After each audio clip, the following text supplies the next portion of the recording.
الحمد لله رب العالمين والصلاة والسلام على سيد الأنبياء والمرسلين حبيب إله العالمين أبي القاسم محمد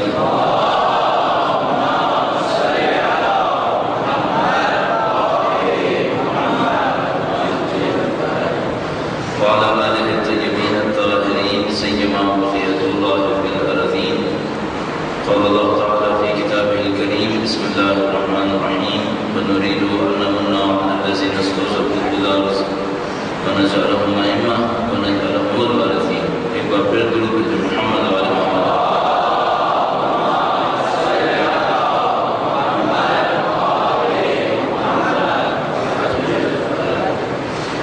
جیسا کہ آپ کے سامنے بیان ہوا، آج کا موضوع ولایت فقیہ کے عنوان سے. ولایت فقیہ ہمارے رب کے اس نظریے سے جو تعلق ہے اس سے ہٹ کر دنیا کا ایک رائے نظام ہے. دنیا میں سیاسی نظام کچھ ایسے ہیں کہ جن کے اوپر صرف فکری کام ہوا ہے، عملی کام نہیں ہوا.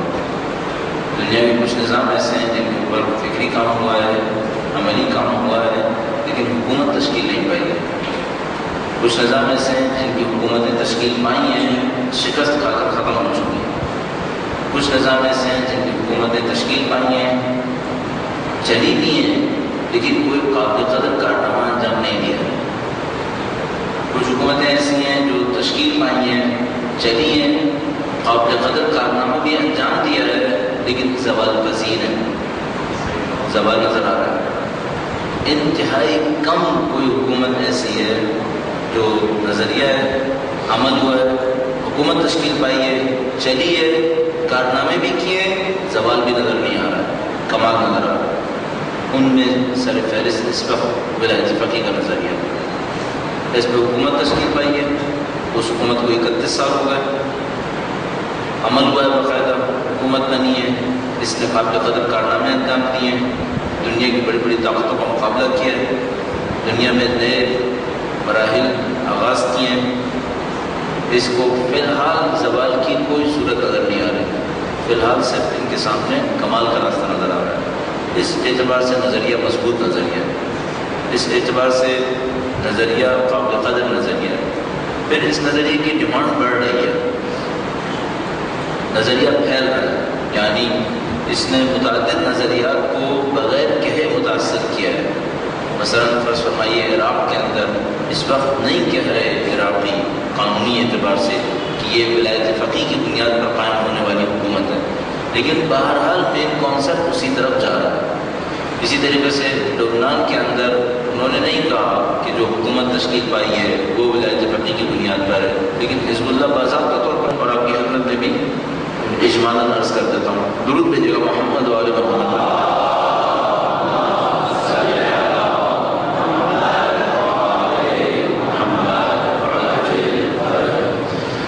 اگر کہیں اور میں ولایت فقیہ کے اوپر درس دے رہا ہوتا اور ابھی آج سے تقریباً 1.5 ہفتے پہلے اتنی تفصیل کے ساتھ ان بنیادی باتوں پہ لیکچر نہ دیا ہوتا تو شاید میں وہ ساری باتیں دوبارہ دہراتا اور اسی میں ایک لیکچر گزر جاتا. وہ یہ کہ حکومت کی ضرورت کیوں ہے اور مسلمان کو حکومت بنانی ہے یا نہیں بنانی. میں نے ان کے اوپر دلائل نہیں دیے. اس کی وجہ یہ ہے کہ ابھی کچھ دن پہلے میں اس کے اوپر ایک بہت تفصیلی لیکچر دے چکا ہوں اور آپ اس قسم کی باتیں کافی دفعہ سن چکے ہوں گے، لہٰذا میں اس کے اوپر آپ کو مزید وقت نہیں لگاؤں گا. اگر کسی کو ان بنیادوں پر کام کرنا ہے کہ انسان کو حکومت چاہیے یا نہیں چاہیے، مسلمان کو حکومت چاہیے یا نہیں چاہیے، اسلام اور سیاست آیا مل سکتے ہیں یا نہیں مل سکتے، تو اس کے اوپر ہماری ویب سائٹ پہ جا کر اس ایک لیکچر کو دیکھ لیں. اس کے اندر ہم نے تفصیل سے ان مسائل کے اوپر گفتگو کی ہے. یہاں پر ایک اور پوائنٹ ریز کرنا چاہوں گا، وہ یہ کہ یہ جو نظام ولایت فقیہ ہے یہ کس ٹائپ کی حکومت ہے؟ آیا ڈیموکریسی ہے، بادشاہت ہے، سوشلزم ہے، کس ٹائپ کی حکومت ہے؟ یہ سوال کیوں اٹھتا ہے؟ یہ سوال ہم لوگوں کے ذہن میں معمولاً اس وجہ سے اٹھتا ہے کہ ہماری ایک عادت بنی ہوئی ہے. ہماری عادت یہ ہے کہ ہم اپنے دین کے بارے میں جب گفتگو کرنے لگتے ہیں تو اسے کسی اور نظریے کے ساتھ ملاتے ہوئے گفتگو میں لے کر آتے ہیں. یعنی ہمارے ذہن میں اتنی طاقت نہیں ہے کیونکہ بچپن سے ہم نے دوسری چیزیں پڑھی ہیں، تو ہمارے ذہن میں اتنی طاقت نہیں ہوتی کہ ہم اپنی فکر کو اسلام کی فکر کہہ کر لوگوں کے سامنے پیش تو ہم لوگوں نے ایک جو غلط کام کیا وہ یہ کہ جب ہم اسلام کی کوئی بات کرنے لگتے ہیں تو اسے موجودہ دور کی کسی چیز سے نزدیک لا کر پھر اس کو پیش کرتے ہیں کہ دیکھو یہ بھی وہی ہے جو پہلے سے رائج ہے. ہمیں خیال میں یہ انتہائی غلط طریقہ کار ہے.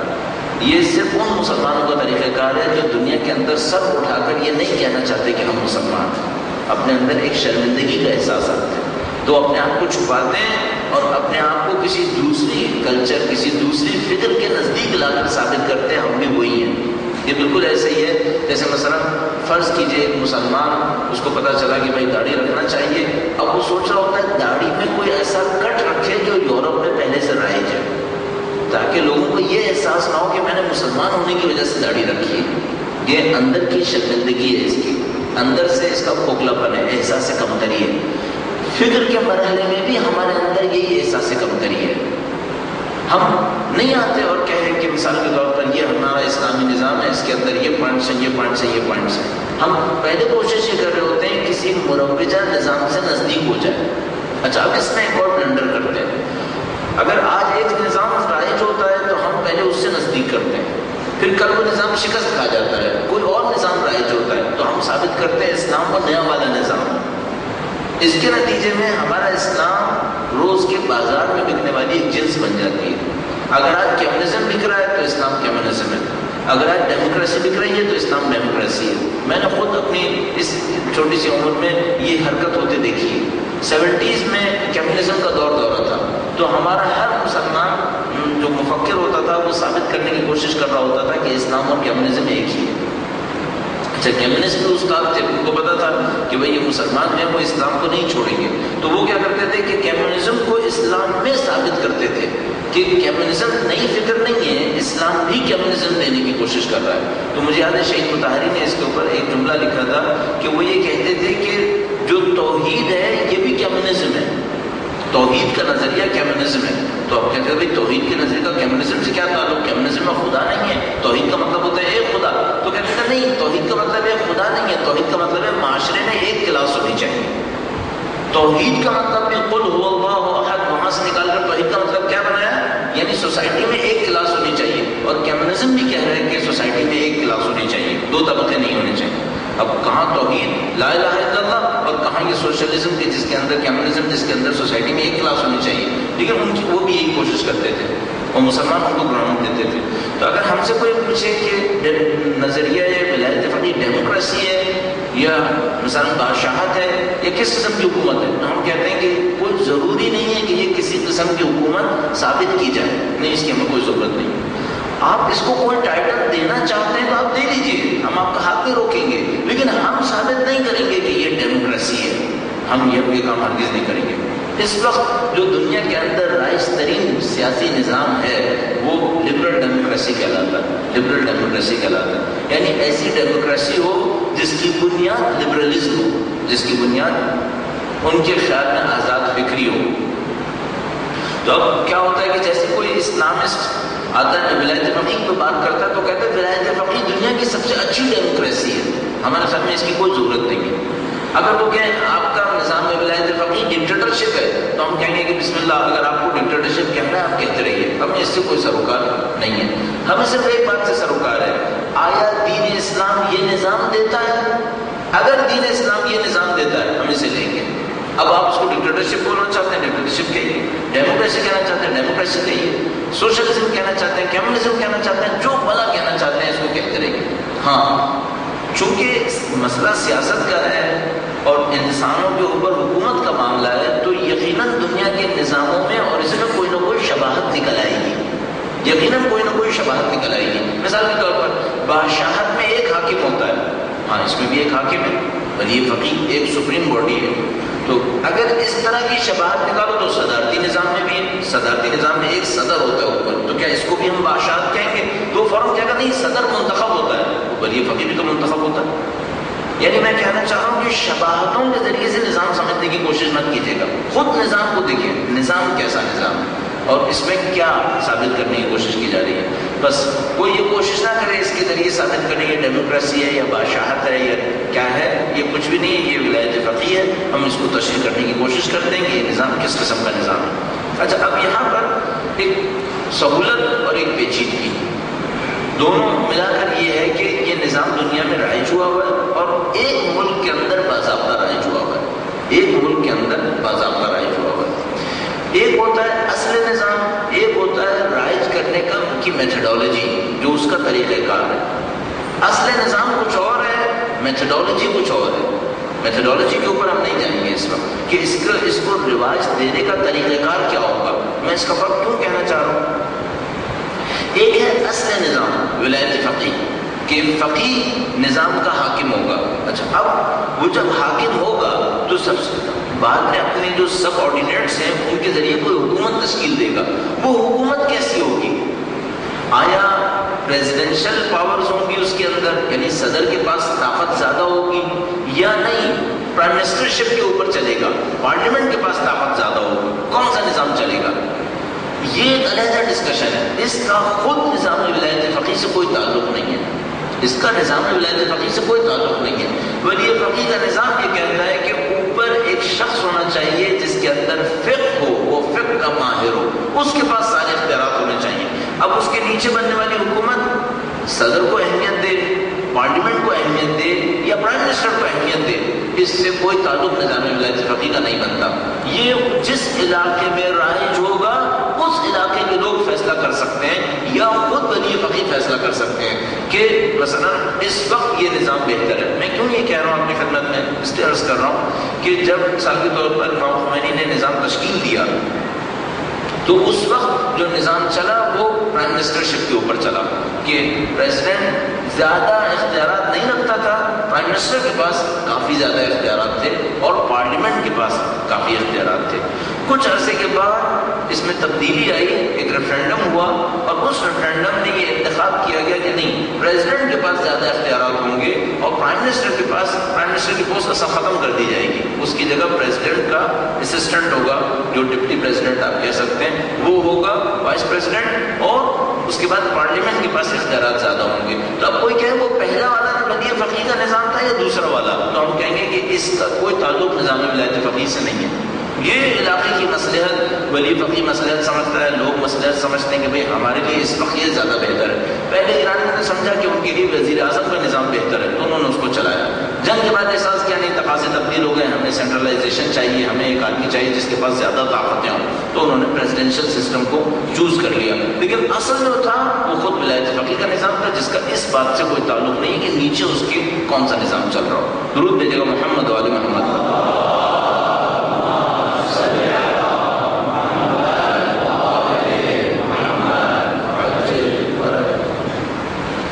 نظام ولایت فقیہ میں جو کور ہے، بنیاد ہے، وہ کیا ہے؟ آپ نے ایک شخص کا انتخاب کرنا ہے، شخص کا انتخاب کرنا ہے جس کے اندر فقہ ہو، جس کے پاس دین سمجھنے کی طاقت ہو، اور نظام اس کے حوالے کر دینا ہے۔ اچھا، اب دو سوال ہیں یہاں پر، متعدد سوالات ہیں، میں دو سوال اٹھا رہا ہوں۔ ایک، آپ انتخاب کریں گے کیسے؟ انتخاب کریں گے کیسے؟ آپ یہ سسٹم بنے گا کیسے؟ دوسرا مسئلہ، آپ اس شخص کو اختیارات دے کر مکمل آزاد چھوڑنا چاہتے ہیں یا نہیں؟ ان کے اوپر بھی کوئی گرفت ہوگی، ان کے اوپر بھی کوئی نظارت ہوگی۔ یہ دو بہت کریٹیکل کوشچنز ہیں۔ تیسرا مسئلہ ان دونوں کوشچنز کو سالو کرنے کے لیے وہ یہ کہ ایرانیوں نے کیا کیا، ایرانیوں نے کام بڑھایا کیسے۔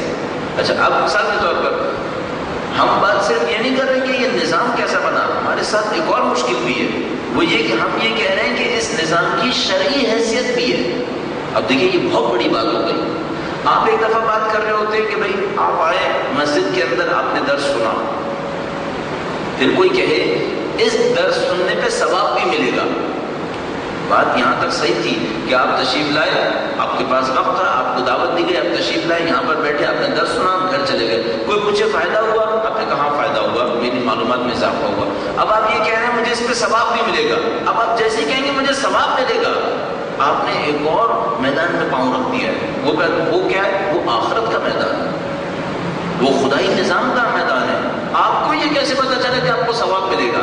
اب آپ کو ثابت کرنا ہوگا کہ دین خدا کے اندر اس کام پہ ثواب ملتا ہے اور میں نے یہ کام انجام دیا ہے اس لیے مجھے ثواب ملے گا۔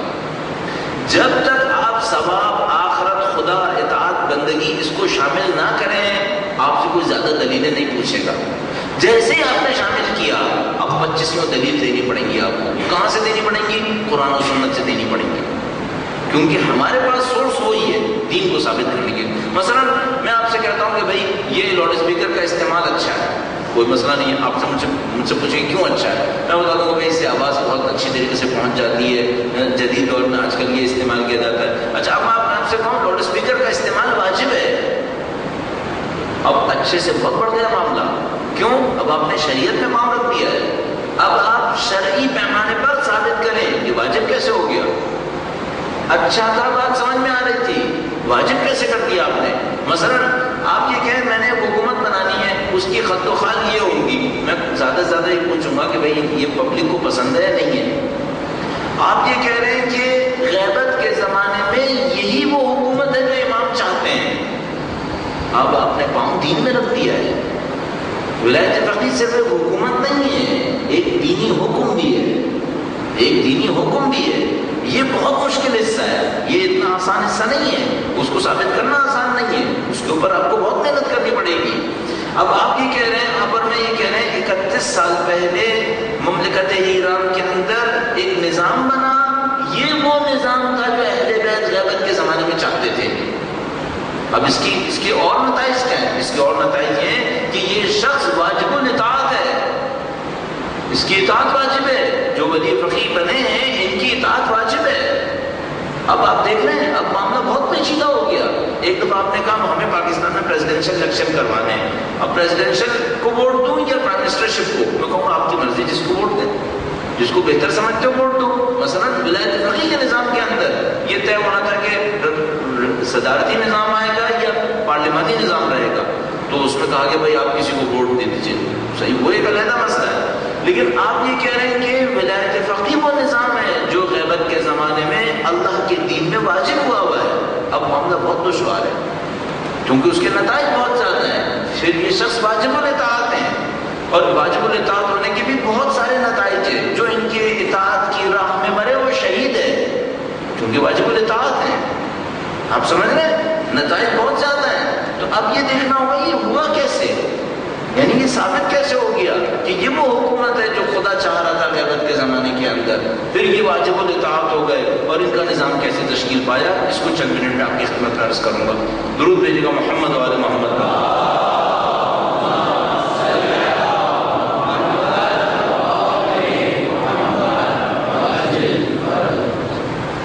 اس کے کئی راستے ہیں اس کو ثابت کرنے کے لیے کہ یہ جو ولایت فقیہ کا نظام ہے یہ وہ دینی حکم ہے جو غیبت کے زمانے میں واجب الاطاعت ہے. اس کے کئی راستے ہیں. اس کا ایک راستہ یہ ہے کہ ہم یہ سوچتے ہیں کہ غیبت کے زمانے میں اگر یہ نہ ہو تو کیا ہو. فرض کیجیے ہم نے سوچا ولایت فقیہ وہ نظام نہیں ہے جو اہل بیت غیبت کے زمانے میں چاہتے تھے. پھر کیا چاہتے ہیں؟ 2-3 راستے ہیں. حکومت ہی نہیں چاہتے، حکومت ہی نہ ہو. میں نے عرض کیا یہ ناممکن ہے. معاشرے کے اندر حکومت نہ ہو یہ ناممکن ہے، یہ نہیں ہو سکتا. دوسرا راستہ، حکومت ہو دین کی نہ ہو، بے دین کی ہو. اگر بے دین کی حکومت تسلیم کرنی ہوتی تو امیر المومنین امیر شام سے نہیں لڑتے. کسی نے آ کر کہا اے علی آپ کوفے پہ حکومت کیجئے، وہ شام پہ حکومت کرے گا، اس میں برائی کیا ہے؟ فرمایا برائی یہ ہے کہ شام کو ظالم کے ہاتھ میں کیوں دوں؟ شام بھی اللہ کی مملکت میں ہے، اللہ کے دین کے دائرے میں ہے. میں امیر المومنین عدل کا حکمران ظلم کے نمائندے کے ہاتھ میں ایک مسلمان علاقہ کیوں دوں؟ نہیں قبول کریں گے. فرمایا قبول نہیں کریں گے. جنگ کی اس کے بعد. تو سوال یہ ہے کہ کیا اہل بیت اطہار علیہ السلام فرمائیں گے کہ حکومت ہی نہ ہو؟ ناممکن ہے. انسانوں کو حکومت چاہیے. کیا وہ یہ کہیں گے کہ حکومت ہو اور ہمیں کوئی سروکار نہیں، کوئی بھی ظالم جابر حکومت کر لے؟ میں نے اس کی اپنی زندگی میں کبھی قبول نہیں کیا اس بات کو. اپنی زندگی میں ہمیشہ اس فکر کا مقابلہ کیا کہ نہیں، حکومت ہمارا حق ہے، حکومت ہمارا حق ہے. تیسری بات یہ سوچتے ہیں کہ ان کے دور میں ان کے ہوتے ہوئے حکومت تھی، ان کے بعد حکومت ختم. ان کے بعد حکومت کیوں ختم؟ چونکہ غیبت ہے. تو ہمیں ایک اور سوال کرنا پڑتا ہے، ان کے دور میں جو حکومت تھی وہ کس ہدف سے تھی؟ لوگوں کو دین کی طرف لے جانے کے لیے. تو کیا غیبت میں یہ مصلحت ختم ہو گئی؟ یہ بالکل ایسے ہی جیسے کوئی یہ کہے ان کے زمانے میں نماز واجب تھی، ان کا زمانہ ختم، غیبت شروع، نماز بھی ختم. تو ہمیں سوال کرنا پڑے گا کہ بھئی ان کے زمانے میں جو نماز واجب تھی وہ کیوں تھی؟ وہ اطیعوا اللہ و اطیعوا الرسول و اولی الامر منکم کے تحت تھی. تو کیا غیبت میں یہ معاملہ ختم ہو گیا ہے؟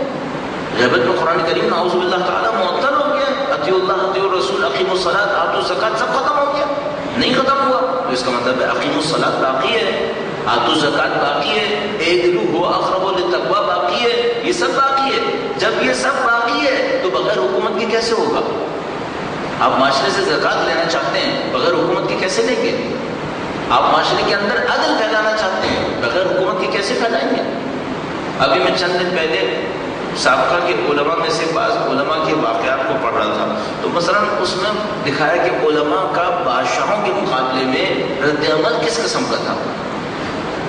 بادشاہ خوب احترام کرتے تھے، اتنی اجازت نہیں دیتے تھے کہ علماء سر اٹھا کر ان کے سامنے کو، یہ ان کی حد بنی ہوئی تھی کہ وہ بادشاہ احترام کرتے تھے. مثلا جو ایران میں رہنے والے بادشاہ تھے، خاص کر 16ویں صدی کے بعد سے سارے تقریباً شیعہ حکمران آئے، تو یہ سب کے سب ان کا احترام کرتے تھے علماء کا. مثلا شیخ حر عاملی جب مشہد پہنچے تو مشہد میں بادشاہ تھا، وہ اس کا طریقہ کار یہ تھا کہ اگر علماء محفل میں آتے تھے تو بادشاہ تخت پہ نہیں بیٹھتا تھا، بادشاہ زمین پہ مسند بچھاتا تھا اپنا، اس مسند پہ بیٹھتا تھا کہ علماء کے سامنے کرسی پہ تخت پہ بیٹھنا جو ہے وہ مثلا کہتا تھا کہ یہ ان کی توہین ہے. لیکن دماغ میں اکڑ اتنی تھی کہ حر عاملی اس کو سکھانے کی خاطر اس کی مسند پہ بیٹھ گئے تو چڑ گیا کہ عالم میری مسند پہ کیوں بیٹھا. تو حر عاملی سے کہنے لگا حر میں اور خر میں، خر یعنی گدھے پن کی طرف اشارہ کر رہا ہے، کہہ رہا ہے حر میں اور خر میں کیا فرق ہے؟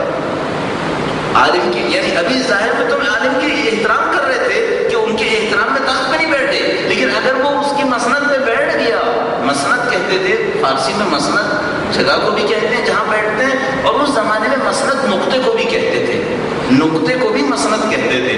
تو وہ بادشاہ کی مسند پہ بیٹھے تو اس کا تو دماغ پھٹ گیا کہ میری جگہ پہ کیوں بیٹھ گئے. کہنے لگا حر میں اور خر میں کیا فرق ہے؟ توہین کرنے کے لیے انہوں نے کہا ایک مسند کا فرق ہے ایک مسند کا فرق ہے. مسند نقطے کو بھی کہتے ہیں اور اس جگہ کو بھی کہتے ہیں جہاں بادشاہ بیٹھتا ہے. یعنی تو مسند میں بیٹھتا ہے تو خور ہے، میں مسند کے بغیر میں ہور ہوں. تو یہ اس زمانے کے تعلقات تھے جو بظاہر بہت زیادہ احترام کر رہے تھے، وہ بھی دیندار نہیں تھے.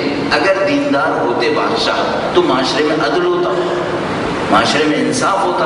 عدل و انصاف کی دور دور تک کوئی خبر نہیں تھی، اور بادشاہوں کے سامنے علماء کے اندر قطعاً طاقت نہیں تھی کہ وہ اٹھتے اور ان بادشاہوں کا مقابلہ کر لیتے، مجبور تھے کہ برداشت کرتے. تو ابھی میں آپ کی خدمت میں یہی عرض کرنا چاہ رہا ہوں، یا ہم یہ کہتے ہیں کہ اہل بیت غیبت کے زمانے میں کہتے ہیں کہ حکومت ہونی نہیں چاہیے. میں نے کہا ناممکن، حکومت ہو جابروں کے ہاتھ میں ہو. اہل بیت ہمیشہ اپنی فکر سے لڑے اس بات پر. تیسرا مسئلہ یہ ہے کہ اگر حکومت نہیں بنی، دین کے احکام پر عمل کیسے ہوگا؟ دین کے احکام پر عمل ناممکن ہے. اور بالکل سادہ سی مثال خود ایران کی مثال ہے. کیا ایران میں انقلاب سے پہلے علماء نہیں تھے؟ پورا حوزہ آباد تھا. کیا دین اسلام پہ عمل ہو رہا تھا؟ قطعاً نہیں ہو رہا تھا. برباد ترین ممالک میں سے ایک ملک ایران تھا، فحش ترین ممالک میں سے ایک ملک ایران تھا. ہر چیز تباہ و برباد تھی. اور دنیا کے باقی ممالک اور ایران میں فرق یہی ہے کہ ایک دفعہ جب حکومت بنی دین کے نام پر تو سب کچھ تبدیل ہو گیا. اور جہاں حکومتیں نہیں بنی وہ ہمارے اپنے ملک کی حالت دیکھو. ایک دینی حکم کے اوپر عمل کروا کے دکھا دو. یہاں پہ جو حشر لگا ہوا ہے معاشرے کے اندر وہ اسی وجہ سے کہ یہاں پر حالت صورتحال اس قسم کی ہے. بس انہوں نے یہ بات کہی کہ یہ وہ حکومت ہے جو اہل بیت اطہار علیہ السلام معاشرے میں چاہتے تھے. اچھا اس کو نافذ کیسے کیا؟ کیوں؟ جب شاہ کا زمانہ تھا تو آپ صفر پہ کھڑے تھے، آپ کے پاس کچھ تھا ہی نہیں. یہ کیسے ثابت ہوا کہ اب آپ جو نظام بنا رہے ہیں یہ شرعی نظام ہے؟ تو اس میں ایک معرکہ ہوا ہے اور وہ امام خمینی کی ذات تھی. واقعی ان کی ذات نے کارنامہ کیا. وہ کس طریقے سے؟ انہوں نے کسی سیٹ اپ کے بغیر اپنے آپ کو حاکم بنوا لیا، بغیر کسی سیٹ اپ کے، بغیر کسی فوج کے، بغیر کسی اقتدار کے اپنے آپ کو حاکم بنوا لیا. یہاں سے پہلی بنیاد رکھ دی گئی. اگر یہ نہ ہوتی شخصیت یہ نظام نہیں بننا تھا، یہ نظام بن ہی نہیں سکتا تھا. اب آسان ہے، اب نظام بنا ہوا ہے. اس وقت کا سوچیں جب کچھ نہیں تھا، لوگ کچھ بھی نہیں تھے، بادشاہ کے تابع دار تھے. ایک شخصیت بلند ہوئی، اس 15 سال 20 سال مصیبتیں اٹھائیں، لوگوں نے سمجھ لیا اس بندے کا حق ہے کہ اس کو حاکم ہونا چاہیے، لوگوں نے ان کو حاکم قبول کر لیا۔ اچھا ابھی نظام ولایت فقیہ بہت اچھی طرح لوگوں کے سامنے ووٹنگ میں بھی نہیں گیا تھا، لوگوں نے بغیر کسی ووٹنگ کے فرد کا انتخاب کیا کہ ہمیں یہ خمینی حاکم کے طور پہ چاہیے، ان کا انتخاب ہو گیا پبلک اوپینین کے تحت کہ بھئی یہ حاکم ہونے چاہیے۔ جب وہ حاکم ہو گئے انہوں نے وہاں سے وہ پبلکلی تو وہ حاکم ہو گئے، انقلاب آ گیا، ان کو حکومت مل گئی، اب انہوں نے کام کرنا شروع کیا۔ پہلا کام انہوں نے کیا کیا؟ انہوں نے ایک ریفرینڈم کروایا، انہوں نے کہا بھائی آپ نے ہمیں ان آفیشلی حاکم مان لیا ہے، لیکن اب کام آفیشلی شروع کرتے ہیں۔ پہلی بات، آپ کو اسلامی حکومت چاہیے یا نہیں چاہیے؟ یعنی امام خمینی کیا کہہ رہے تھے؟ وہی کہ بھائی آپ نے اجمالی طور پر دین کے نام پہ مجھے حاکم بنا لیا ہے، لیکن میں چاہتا ہوں آپ کی زبان سے نکلے کہ آپ دینی حکومت چاہتے ہیں۔ اب انہوں نے پہلا ریفرینڈم کیا، آپ کو حکومت اسلامی چاہیے یا نہیں چاہیے؟ 98%، 98.4 یا 6% سے طے ہوا کہ حکومت اسلامی چاہیے۔ انہوں نے کہا ٹھیک ہے، پہلا قانون بن گیا کہ اس مملکت کو اسلامی حکومت چاہیے۔ اب وہاں سے کام ہونا شروع ہو گیا، اب حکومت اسلامی چاہیے تو کس آئین کے تحت چاہیے؟ انہوں نے کونسل بنائی، اس کونسل کو یہ ذمہ داری دی کہ آپ آئین بنائیں گے۔ انہوں نے ٹکڑے ٹکڑے کر کے پورا نظام بنایا، تو اس نظام کے اندر مختلف پیسز بن گئے۔ اب اس نظام کا تھوڑا سا خط و خال میں آپ کی خدمت میں عرض کرتا چلوں جو اس وقت ایران کے اندر نافذ ہے۔ درود بھیجیے گا محمد و آل محمد۔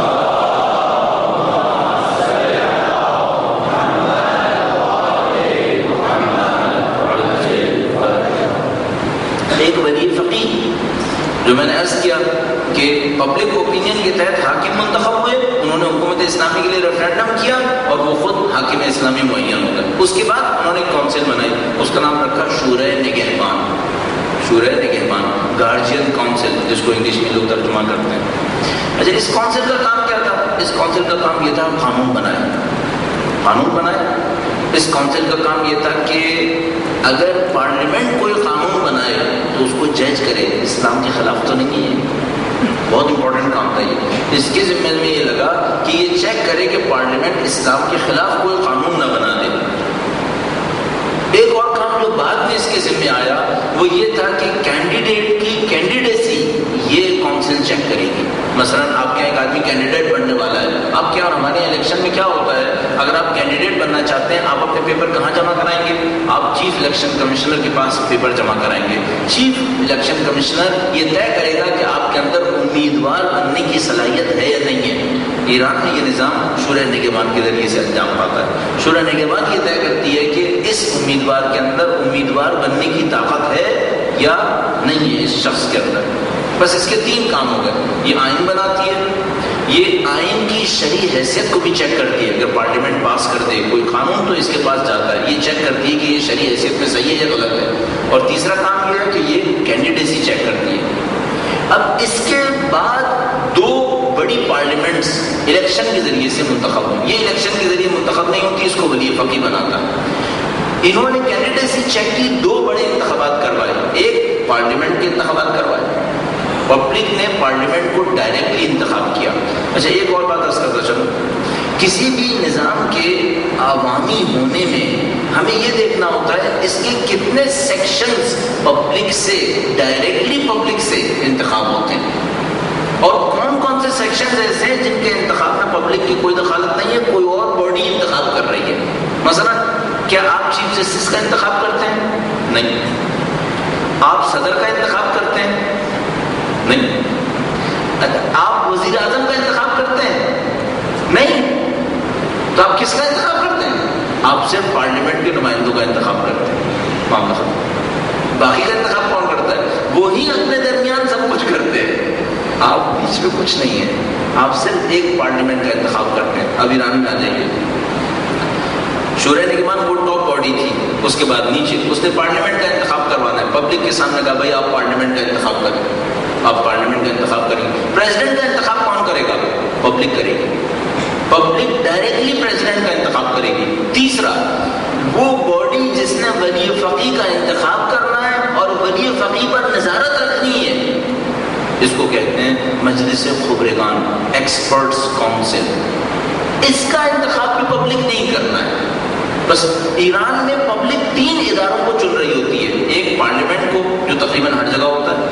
دوسرا ایکسپرٹس کی کونسل 80 مجتہدین جن کا کام یہ ہوتا ہے کہ یہ ولی فقیہ کا انتخاب کرتے ہیں اور ولی فقیہ پہ نظارت رکھتے ہیں. ان کو بھی پبلک ڈائریکٹلی چنتی ہے. اور تیسرا پریزیڈنٹ، وہ پریزیڈنٹ کو بھی ڈائریکٹ چن رہے ہوتے ہیں. اس اعتبار سے یہ نظام چل رہا ہوتا ہے. اب اس نظام کی خط و خال کیسے ہو گئے؟ اس طرح سے ہو گیا. ایک ایکسپرٹس کونسل ہے، مجلس خبرگان، پبلک جاتی ہے، اس میں انتخاب کرتی ہے، صرف مجتہدین جاتے ہیں. 80 مجتہدین جمع ہوتے ہیں. ان کا کام یہ ہوتا ہے یہ ولی فقیہ کے اوپر نظارت رکھیں کہ ولی فقیہ قانون کے اندر ہے یا نہیں ہے، شرائط اس کی پوری ہیں یا نہیں ہے. اگر کہیں ولی فقیہ کا انتقال ہو گیا تو وہ نئے ولی فقیہ کا انتخاب کرتے ہیں. دوسرا پارلیمنٹ، پبلک انتخاب کرتی ہے پارلیمنٹ کا. پارلیمنٹ کیا کرتی ہے؟ پارلیمنٹ قانون پاس کرتی ہے. وہ قانون جب پاس ہو جاتا ہے تو وہ جاتا ہے مجلس سے شورائے نگہبان میں. شورائے نگہبان میں وہاں اس کا کام یہ ہوتا ہے وہ دیکھتے ہیں کہ یہ قانون آئین اسلام کے مطابق ہے یا نہیں ہے. اگر اسلام کے مطابق نہ ہو تو وہ اس کو واپس بھیج دیتے ہیں اور کہتے ہیں بھائی یہ ہم قانون پاس نہیں کر سکتے چونکہ یہ اسلام کے مقابلے میں آ رہا ہے. وہ اگر دوبارہ پاس کرے، شورائے نگہبان میں جائے، شورائے نگہبان دوبارہ ریجیکٹ کرے، تیسری دفعہ ہو، اس کے لیے ایک اور کونسل بنی ہوئی ہے. اس کونسل کا نام ہے مجمع تشخیص مصلحت نظام، یعنی سسٹم کی مصلحت کے بارے میں ججمنٹ دینے کی کونسل. اس کونسل کا کام یہ ہوتا ہے اس کے اندر مجلس شورائے نگہبان کے لوگ بھی ہوتے ہیں اور باقی ایکسپرٹس بھی ہوتے ہیں جو یہ طے کر رہے ہوتے ہیں کہ اس قانون کو پاس کرنا ہے یا ریجیکٹ کرنا ہے. بہرحال اس طرح سے یہ ایک نظام بنا ہوا ہوتا ہے اور اس نظام کے اندر مختلف چیزیں پیش آ رہی ہوتی ہیں. ولی فقیہ کا دائرۂ عمل کتنا ہوتا ہے؟ ہر چیز پر حاکم ہوتا ہے. کیوں ایسا ہے؟ یہاں پہ میں کریٹیکل کوشچن اٹھانے کی کوشش کروں گا. اس میں اور ڈکٹیٹرشپ میں کیا فرق ہے؟ صحیح ہے، بس یہ بنیادی سوال ہے. پہلی بات، ولی فقیہ کا دائرۂ عمل کتنا ہے؟ ہر چیز پر ہے. مثال کے طور پر آج پارلیمنٹ ہوئے، ولی فقیہ نے ججمنٹ دی کہ پارلیمنٹ کے انتخابات صحیح نہیں ہوئے، اس کو دوبارہ کروایا جائے، کر سکتا ہے. شورائے نگہبان کا انتخاب ہوا، شورائے نگہبان کے افراد کو خود ولی فقیہ نے انتخاب کر کے بھیجا، بعد میں سے کہا نہیں یہ آدمی صحیح نہیں ہے، بدل سکتا ہے. مجلس خبرگان کا انتخاب ہوا، مجتہدین منتخب ہوئے، 80 مجتہدین، ولی فقیہ نے کہا نہیں یہ انتخابات صحیح نہیں ہوئے، بدل سکتا ہے. آج تک نہیں کیا ہے، آج تک نہیں کیا ہے، لیکن یہ سب کر سکتا ہے. یعنی مثال کے طور پر چیف جسٹس نے کوئی سزا دی، ولی فقیہ کا خیال ہے کہ یہ سزا صحیح نہیں ہوئی ہے، ارادے سے تبدیل کر سکتا ہے. چیف جسٹس کے بارے میں کہہ سکتا ہے کہ جو تم نے سزا دی ہے سزا تبدیل کر دو. یا مثال کے طور پر صدر نے کابینہ بنائی اپنی، ہمارے یہاں وزیر اعظم کابینہ بناتا ہے، وہاں صدر بناتا ہے، وہاں وزیر اعظم ہوتا ہی نہیں ہے. صدر نے کابینہ بنائی، پارلیمنٹ نے کابینہ پاس کر دی، ولی فقیہ نے انتخاب کیا، نظر دی کہ یہ جو وزیر منتخب ہو کر آیا ہے یہ وزیر اچھا آدمی نہیں ہے، اس کو تبدیل ہو جانا چاہیے، وہ یہ کام کر سکتا ہے. ولی فقیہ کے پاس ہر قسم کا اختیار ہے. اچھا تھوڑا سا اور بات بیچ میں آ گئی تو میں یہ بھی عرض کرتا چلوں، ہمارے یہاں اور ان کی کابینہ میں بھی ایک فرق ہے. ہمارے یہاں وزیر اعظم کابینہ بناتا ہے، پوری کابینہ پارلیمنٹ کے سامنے جاتی ہے، پوری پارلیمنٹ یا اس کابینہ کو یس کہے یا اس کابینہ کو نو کہے، ان کے پاس یہ اختیار ہوتا ہے. ایران میں ایسا نہیں ہوتا. کابینہ جاتی ہے پارلیمنٹ کے پاس، پارلیمنٹ ایک ایک وزیر کو یا یس کہے یا نو کہے، اور اگر آدھے وزیر فیل ہوئے تو پوری کابینہ فیل ہو جائے گی، پریزیڈنٹ کو نئی کابینہ بنانی پڑے گی. سمجھ لیں؟ اگر ایسا ہوا کہ آدھے وزیر فیل ہو گئے تو اس کا مطلب ہے پارلیمنٹ نے پوری کابینہ فیل کر دی. اور اس میں ایک اور شق ہے جس کو استحضاء کہتے ہیں، یعنی پارلیمنٹ نے ووٹ دیا، آدھا ووٹ دے کر ایک منسٹر کو پارلیمنٹ میں کال کر لیا کہ بھائی تم آؤ جواب دو تمہارے کام کیسے چل رہا ہے. اس کو استحضاء کہتے ہیں، یعنی طلب کرنا، وضاحت طلب کرنا اس سے. اگر آدھی کابینہ کو پارلیمنٹ بلا لے ایک ایک کر کے تو کابینہ ختم ہو جائے گی، کابینہ ختم ہو جائے گی، نئی کابینہ بنانی پڑ جائے گی. مثلا فرض کیجیے پریزیڈنٹ نے 20 وزیر بنائے، 11 وزراء کو پارلیمنٹ نے ایک ایک کر کے بلا لیا استحضاء پر. اگر ایک ایک کر کے آدھی کابینہ بلا لی تو پوری کابینہ کینسل ہو جائے گی، پوری حکومت برطرف ہو جائے گی. بس پارلیمنٹ کو بہت اختیارات حاصل ہیں، پارلیمنٹ کو غیر معمولی اختیارات حاصل ہیں. عرض کرتا چلوں، احمدی نژاد کی تمام تر پاپولرٹی کے باوجود ان کی آدھی کابینہ استحضاء پر جانے والی تھی، آدھی کابینہ استحضاء پر جانے والی تھی. یعنی وہ آخری وزیر جو اگر وہ چلا جاتا تو معاملہ ختم ہو گیا تھا، اس پہ باری آ گئی تھی. سمجھ لیجیے پارلیمنٹ میں ان کی کابینہ میں ٹوٹل 22 وزیر تھے تو 10 کال ہو چکے تھے، ایک اور کال ہو جاتا تو معاملہ ختم تھا. استیزا کا مطلب یہ تھا کہ اس کو بلایا جاتا ہے اور پارلیمنٹ کہتی ہے ہمیں یہ وزیر نہیں چاہیے. تو ان کا ایک وزیر اور ریجیکٹ ہوتا تو صدر احمد نژاد کی پوری پارلیمنٹ کابینہ ریجیکٹ ہو جاتی ان کی. تمام تر شہرت کے باوجود، ایک پریزیڈنٹ کی تمام تر شہرت کے باوجود پارلیمنٹ کے پاس بہت اختیارات ہیں اس نظام کے اندر. بہرحال میں اس سے نکلتا ہوں، اب اس سوال کی طرف جاتے ہیں کہ کیا یہ ڈکٹیٹرشپ نہیں ہے؟ اس کا جواب دینے کی کوشش کرتے ہیں. درود بھیجے گا محمد و آل محمد.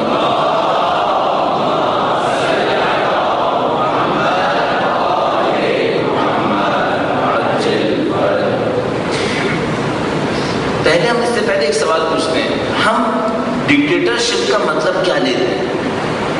اس سے ڈرتے کیوں ہیں؟ صحیح، ڈکٹیٹرشپ کا مطلب ہوتا ہے ایک آدمی صرف ڈکٹیٹ کرتا ہے. ڈکٹیٹ کہتا ہے لکھو دس، اب آپ نے کہا نہیں یہاں دس نہیں آنا چاہیے تھا، یہاں دیز آنا چاہیے تھا. کہتا ہے میں نے کہا دس دس. اس کو ہم کہتے ہیں ڈکٹیٹرشپ. معاویہ کی عدالت میں ایک کیس دائر ہوا، ایک کوفی آیا، اس نے کہا بھائی یہ میری اونٹنی ہے جو تمہارے شامی نے چوری کی ہے، اور یہ میری اونٹنی میں پہچانتا ہوں. وہ اونٹنی کو لایا گیا کہ صاحب یہ اس نے چوری کی ہے، شامی نے چوری کی تھی. تو معاویہ نے دیکھا، اس نے دیکھا کہ اونٹنی ہے، کہنے لگا یہ تو اونٹ ہے.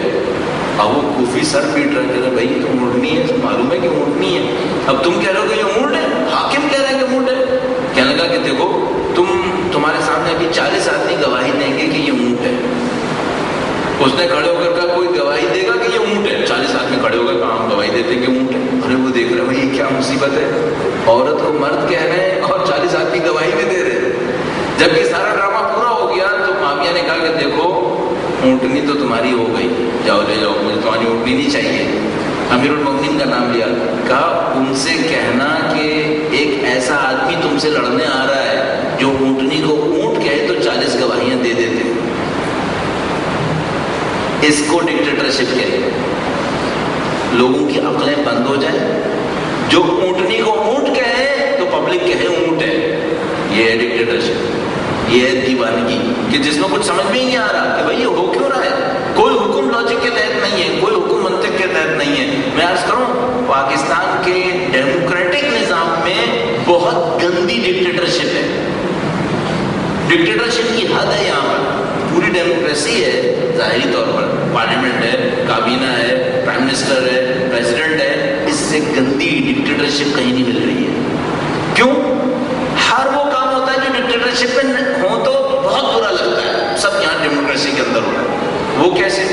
ہر وہ چیز جو عقل میں نہیں آ رہی ہو رہی ہے، اور کسی میں چوں کرنے کی ہمت نہیں ہے کہ بھائی یہ کیا ہو رہا ہے، کیوں بے وقوف بنا رہے ہیں.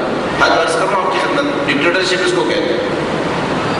لیبیا میں کرنل قذافی ہے، بظاہر بڑی پاپولر شخصیت ہے، بہت ڈکٹیٹر آدمی ہے. اس نے ہر ڈکٹیٹر کا نظام ایسا ہوتا ہے کہ وہ اپنے نیچے والوں کو بھی ایسے ہی بناتا ہے کہ بس جو یہ کہہ دے وہی صحیح ہے. تو صاحب اس کا واقعہ لکھا ہے کہ وہ ایک آدمی تھا، اس کو ٹریفک پولیس نے چالان کیا اس کی گاڑی کا. اس کا گاڑی کا نمبر عدالت نے بھیج دیا کہ بھائی اس کی گاڑی کا چالان ہوا ہے کہ یہ اونٹ کو لے کے جا رہا تھا اپنی گاڑی میں، اونٹ گاڑی میں لے کے جا رہا تھا، چالان ہو گیا. ٹھیک ہے صاحب، وہ مجسٹریٹ کے پاس پہنچا، مجسٹریٹ نے دیکھا بھائی تمہاری گاڑی کا نمبر یہ ہے اور تم اس گاڑی کے اندر اونٹ لے کے جا رہے تھے، ٹریفک وارڈن نے ہمیں اطلاع دی کہ تم اونٹ لے کے جا رہے تھے، تمہارا چالان ہے. کہنے لگا سر میں تو اونٹ لے جا ہی نہیں سکتا. کہنے لگا کیوں؟ کہنے لگا یہ فوکسی ہے، اس میں اونٹ کہاں سے آئے گا. کہنے لگا وارڈن نے اطلاع دی ہے تو ہوگا چالان. یہ ڈکٹیٹرشپ ہے. اس کو کہتے ہیں پاگل پن، کہ جس میں کوئی لاجک کام نہیں کر رہی، عقل کام نہیں کر رہی، ایک آدمی دیوانوں کی طرح بیٹھا ہوا حکم کیے چلے جا رہا ہے. اچھا یہ تو میں نے 2 مزے کی مثالیں دی. ایک دفعہ ہوتا ہے دیوانوں کی طرح حکم نہیں کر رہا ہے، بہت عقل مندی سے حکم کر رہا ہے، صرف اپنے مفادات کے لیے. پبلک جہنم میں گئی، اسے کیا ہے؟ اس کو کہتے ہیں اصل ڈکٹیٹرشپ، کہ حکم کرتا ہے، حکم واقعی عقل مندی سے ہو رہے ہیں لیکن کس کے مفادات میں؟ اپنے مفادات میں. اب بتائیے پاکستان میں ڈکٹیٹرشپ ہے یا نہیں ہے؟ بدترین ڈکٹیٹرشپ ہے. کیوں؟ پوری عقل مندی کے ساتھ اس ملک کو تباہ کر رہا ہے، پوری عقل مندی کے ساتھ اپنے مفادات کے حصول کے لیے اس ملک کو تباہ کر رہا ہے. رینٹل پاور پلانٹ سوائے ڈکٹیٹرشپ کے کسی نظام میں قابل قبول نہیں ہے. رینٹل پاور پلانٹ سوائے ڈکٹیٹرشپ کے کسی نظام میں قابل قبول نہیں ہے. جو بجلی 6 سینٹ پر یونٹ مل سکتی ہو وہ 18 سینٹ پر یونٹ خریدنے پر اصرار ہو رہا ہے، اور پبلک کیوں نہیں کر رہی؟ پبلک بول نہیں رہی. اچھا اس میں پبلک کی کوئی تقسیم نہیں ہے کہ مثلا ہم یہ کہیں پبلک کیوں نہیں بول رہی؟ پبلک کا اعتماد ختم ہو گیا ہے، وہ کسی کے پیچھے نہیں چلنا چاہتے، چونکہ وہ جانتے ہیں ہم جس کے پیچھے چلے اس نے ہمیں بیچ دیا، بیچ کھایا اور اپنے مفادات کو پورا کر لیا. اس لیے پبلک کا اعتماد ختم ہو گیا ہے. اب اس ملک کے اندر صرف ایک صورت رہ گئی ہے، پبلک روڈ پر آئے گی، کسی کے پیچھے نہیں چلے گی، صرف بلوا مچائے گی. Chaos, permanent chaos. اس ملک کا مستقبل وہاں پہنچنے والا ہے کہ ملک تباہی کی طرف جا رہا ہے. یہ اس ڈکٹیٹرشپ کی وجہ سے تباہی کی طرف جا رہا ہے، جس میں صرف مفادات پورے کیے چلے جا رہے ہیں. ورنہ دنیا کی کسی عقل کے اندر رینٹل پاور پلانٹ قابل تحمل نہیں تھا. 18 سینٹ بجلی خریدو گے تو پبلک کو کتنی دو گے؟ اور یہ معاہدہ کیے بیٹھے ہیں کہ ہم الیکٹریسٹی کے اوپر جتنی بھی گورنمنٹ کی طرف سے ہیلپ ہو رہی تھی وہ سب کی سب 2 سال کے اندر ختم کر دیں گے. تو کیا اس پبلک سے توقع کر رہے ہو کہ آج جو بجلی 6 روپے کی تھی، مثلا میں یونٹس کو چینج کرنے کی بات کر رہا ہوں، کہ جو آج 6 روپے کی خرید رہے تھے وہ کل گورنمنٹ 18 روپے کی خریدے گی تو مجھے کتنے میں بیچے گی؟ 19 میں تو بیچے گی نا.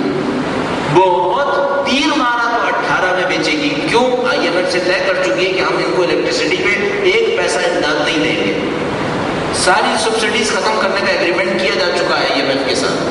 بجٹ سے پہلے اضافہ ہونا تھا، آئی ایم ایف کو بھیجا کہ ہم بجٹ کے پہلے پبلک کے اندر آؤٹ برسٹ کریٹ نہیں کرنا چاہتے، زیادہ ابھی اضافہ نہیں کر رہے، بس بجٹ آنے تو بجٹ کے فوراً بعد اضافہ کر دیں گے. اب یہ ہوگا، آپ دیکھ لیجیے گا جون کے بعد ہوگا اس میں اضافہ. یہ سب ایک ایک اسٹیج پر ڈکٹیٹر لکھ کر سائن کر کے کہہ چکے ہیں. اب ان کو اگر اضافہ نہیں کرنا ہوتا تو آئی ایم ایف کو بھیجنا ہوتا ہے کہ بھائی ہم جو قیمت میں اضافہ کرنا تھا وہ ابھی نہیں کر رہے. تو ان کو یہ بھی تشریح کرنی ہوتی ہے کہ جو آپ اضافہ کر کے کمانے والے تھے پیسے وہ آپ کہاں سے لاؤ گے؟ تو انہوں نے آئی ایم ایف کو لکھ کر بھیجا ہے کہ بھئی ہم اگر اضافہ کرتے تو 16 ارب روپے کمانے تھے، وہ ہم نے گندم میں جو پیسے لگائے تھے وہ وہاں سے نکال کر یہاں ڈال دیں گے تو آپ کے جو پیسے تھے وہ پورے ہو جائیں گے. اچھا پبلک کو ابھی بجلی کی قیمت نہیں بڑھائیں گے تو کس کی قیمت بڑھے گی؟ آٹے کی بڑھے گی، چونکہ گندم میں 16 ارب روپے انہوں نے سبسڈی دینی تھی وہ نہیں دیں گے. یہ ڈرامہ ہو رہا ہے اس ملک کے اندر. تو یہ ڈکٹیٹرشپ نہیں، بدترین ڈکٹیٹرشپ ہے. اور وہ جو اوپر بیٹھے ہیں وہ رینٹل پاور پلانٹ کیوں لے رہے ہیں؟ اپنے کمیشنز کی خاطر، صرف اپنے کمیشنز کی خاطر. سب کو معلوم ہے کہ ایسے ہی ہو رہا ہے. ایران جو بجلی بیچ رہا ہے اس کو کیوں نہیں خرید رہے؟ سب کو معلوم ہے کیس کیا ہے. وہ 6 سینٹ میں بجلی بیچ رہے ہیں، یہ 18 سینٹ میں رینٹ پہ خرید رہے ہیں. اور مصیبت کیا ہے؟ آپ نے رینٹ پہ 18 سینٹ میں خریدی، سسٹم آپ کا نہیں ہے، سسٹم تو رینٹ کا ہے. 5 سال کے بعد معاملہ ختم ہو گیا، وہ اپنی چیز لے کے چلا جائے گا. اور مصیبت ہے اس کو جو سسٹم استعمال کرے گا، اس کے اندر جو انرجی کنزیوم کرے گا وہ دنیا کی ان ایفیشینٹ ترین انرجی ہوگی. آپ کی انرجی بھی کھپے گی اس کے اندر، آپ کا ماحول بھی برباد ہوگا اس کے اندر. تیسرا مسئلہ، 5 سال میں جتنی بجلی بیچنی ہے اس کا 18% وہ گورنمنٹ پہلے ہی ان کو پے کر دے گی. یعنی بالکل ایسے جیسے میں نے آپ سے گھر کرائے پہ لیا ہے اور 5 سال کا جو کرایہ ہے اس کا 18% میں اکٹھا پہلے ہی پے کروں گا. کیا ظلم! اور مزے کی بات، افسوسناک، یعنی آدمی کو سمجھ میں نہیں آتا کہ طاقت ہو تو ان سب کو سزا موت دے دینی چاہیے کہ تم لوگ کیا قوم کے ساتھ کر رہے ہو. جو ابھی جو ہمارے اپنے پاور پلانٹس ہیں وہ بند پڑے ہوئے ہیں، ہمارے اپنے پاور پلانٹس بند پڑے ہوئے ہیں. کیوں بند پڑے ہوئے ہیں؟ ان کے اندر پرزے نہیں ہیں، یہ پرزے خراب ہو گئے اس لیے بند پڑے ہوئے ہیں. صحیح ہے. اور وہ جو 18% ہم رینٹل پاور پلانٹ کو دیں گے وہ اتنا پیسہ ہے کہ ان سے یہ سب چل سکتے ہیں. اور یہ سب چلے تو کتنے پہ پیدا کریں گے؟ یہ 5 سینٹ پر یونٹ پیدا کریں گے. اور ہم 18% ڈاؤن پیمنٹ کریں گے، 18 سینٹ پہ خریدیں گے اور وہ 18% بچا کر اپنے پاور پلانٹ چلا لیتے اور 5 سینٹ پہ جنریٹ کر لیتے. ہم یہ نہیں کریں گے. یہ کون سی عقل ہے؟ کس کھوپڑی میں آتی ہے یہ سب کا سب ڈاکومنٹڈ ہے. یہ کوئی لیک رپورٹ نہیں کہہ رہا ہوں آپ کے سامنے کہ آپ کہیں کہ مثلا دہیز صاحب نے کوئی گورنمنٹ کا پیپر اڑا لیا ہے یہاں سے تب ان کو نہیں، یہ ڈاکومنٹڈ ہے، پبلسائزڈ ہے، پبلک کے سامنے دیا جا چکا ہے. اچھا پبلک کیوں ریئیکشن کیوں نہیں دیتی؟ پہلی بات، کس کو اتنی فرصت کے پڑھے کہ ہمارے ساتھ ہو کیا گیا. دوسرا مسئلہ، پڑھ بھی لے گا تو بیچارہ کرے گا کیا؟ کس کے پیچھے چلے؟ کس کے پیچھے جا کے فریاد کھڑی کرے؟ کیوں روڈ پر آئے؟ اگر یہ اندر جائے گا تو کون باہر نکالے گا اس کو؟ اس لیے اب لوگوں کے پاس صرف ایک عادت رہ گئی ہے ظلم سہتے رہیں گے، جب دیکھیں گے کہ موت آ رہی ہے تو روڈ پہ آ جائیں گے۔ اچھا جب یہ موت آنے لگتی ہے اور یہ روڈ پہ جاتے ہیں تو گورنمنٹ کہتی ہے کہ تھوڑی دیر کے لیے روٹی ڈال دو ان کے سامنے، کچھ کر لیتے ہیں۔ پنجاب میں اچانک مظاہروں کا سلسلہ شروع ہو گیا، 12 گھنٹے لوڈ شیڈنگ۔ میں بھی لاہور میں تھا 2 ہفتے پہلے، 12 گھنٹے لوڈ شیڈنگ۔ اب آپ ایک گھر کے اندر بیٹھے ہیں جس کے ایک کمرے میں اسپلٹ لگا ہوا ہے اور 12 گھنٹے لوڈ شیڈنگ ہے۔ اب آپ سوچیں گے یہ پورے گھر کا فائدہ کیا ہے؟ اب پبلک روڈ پر آئی، جیسی پبلک روڈ پر آئی گورنمنٹ نے یہ نمائشی کام کر دیا، 3 دن کا کانفرنس کی، انرجی کانفرنس، اور اس کے ذریعے کہا کہ بس اب لوڈ شیڈنگ ختم ہو رہی ہے اور اب تو یہ ہو جائے گا، اب تو وہ ہو جائے گا۔ اب دیکھ لیجیے گا کہ اب کیا ہونے والا ہے۔ کیا یہ سب چیزیں صحیح ہو جائیں گی؟ اگلے دن اخبار میں آئے کہ تمام تر میجرز کے باوجود لوڈ شیڈنگ ختم نہیں ہوگی۔ تو پھر یہ 3 دن کیا کیا؟ پبلک کو بیوقوف بنایا، چونکہ پبلک روڈ پہ آ گئی تھی تو اس کو دکھانے کے لیے کچھ کرنا تھا۔ اس کو کہتے ہیں ڈکٹیٹرشپ۔ یہ ڈکٹیٹرشپ، آپ کے ریسورسز ختم ہو رہے ہیں، ڈرائیڈ اپ ہو رہے ہیں بالکل۔ میں اتنی ذہن میں تفصیلات ہیں، میں سوائے بولنے کے انسان کر نہیں کیا سکتا ہے۔ آپ جب ایک جنریٹر لگا رہے ہوتے ہیں پاور کریٹ کرنے کے لیے تو آپ ہیٹ پروڈیوس کر رہے ہوتے ہیں، مثلا فرض کیجیے آپ نے 400 ڈگری تک کوئی چیز گرم کی تاکہ بجلی بننا شروع ہوئی۔ اچھا یہ جو 400 ڈگری پہ گرم ہوا اور یہ جو انرجی سے بجلی بنی تو باقی انرجی کہاں گئی؟ بالکل ایسے ہی جیسے آپ کے گھروں میں جو گیزر لگے ہیں نا، یہ 20% ایفیشینٹ ہے۔ 20% ایفیشینٹ کا مطلب کیا ہے؟ آپ نیچے گیس چلا رہے ہیں، گیس نیچے چل رہی ہے تو باہر سے ہوا بھی تو آ رہی ہے، اس کا گیس کا شعلہ ادھر ادھر جاتا ہے تو کیا پھر بھی پانی گرم ہوتا ہے؟ نہیں گرم ہوتا۔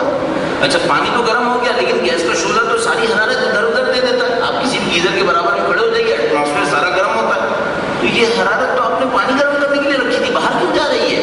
اس کو ہم کہتے ہیں انیفیشنسی۔ تو ان کی ایفیشنسی کتنی ہے؟ 20%۔ 80% کہاں جا رہا ہے؟ ضائع ہو رہا ہے۔ تو کسی میں اتنی عقل نہیں ہے کہ ایسے گیزر لگائے جو 80% ایفیشینٹ ہو، مثلا 50% ایفیشینٹ ہو تاکہ ہماری گیس تو بچے، نہیں کسی میں۔ جب رینٹل پاور پلانٹ میں کیا ہوگا؟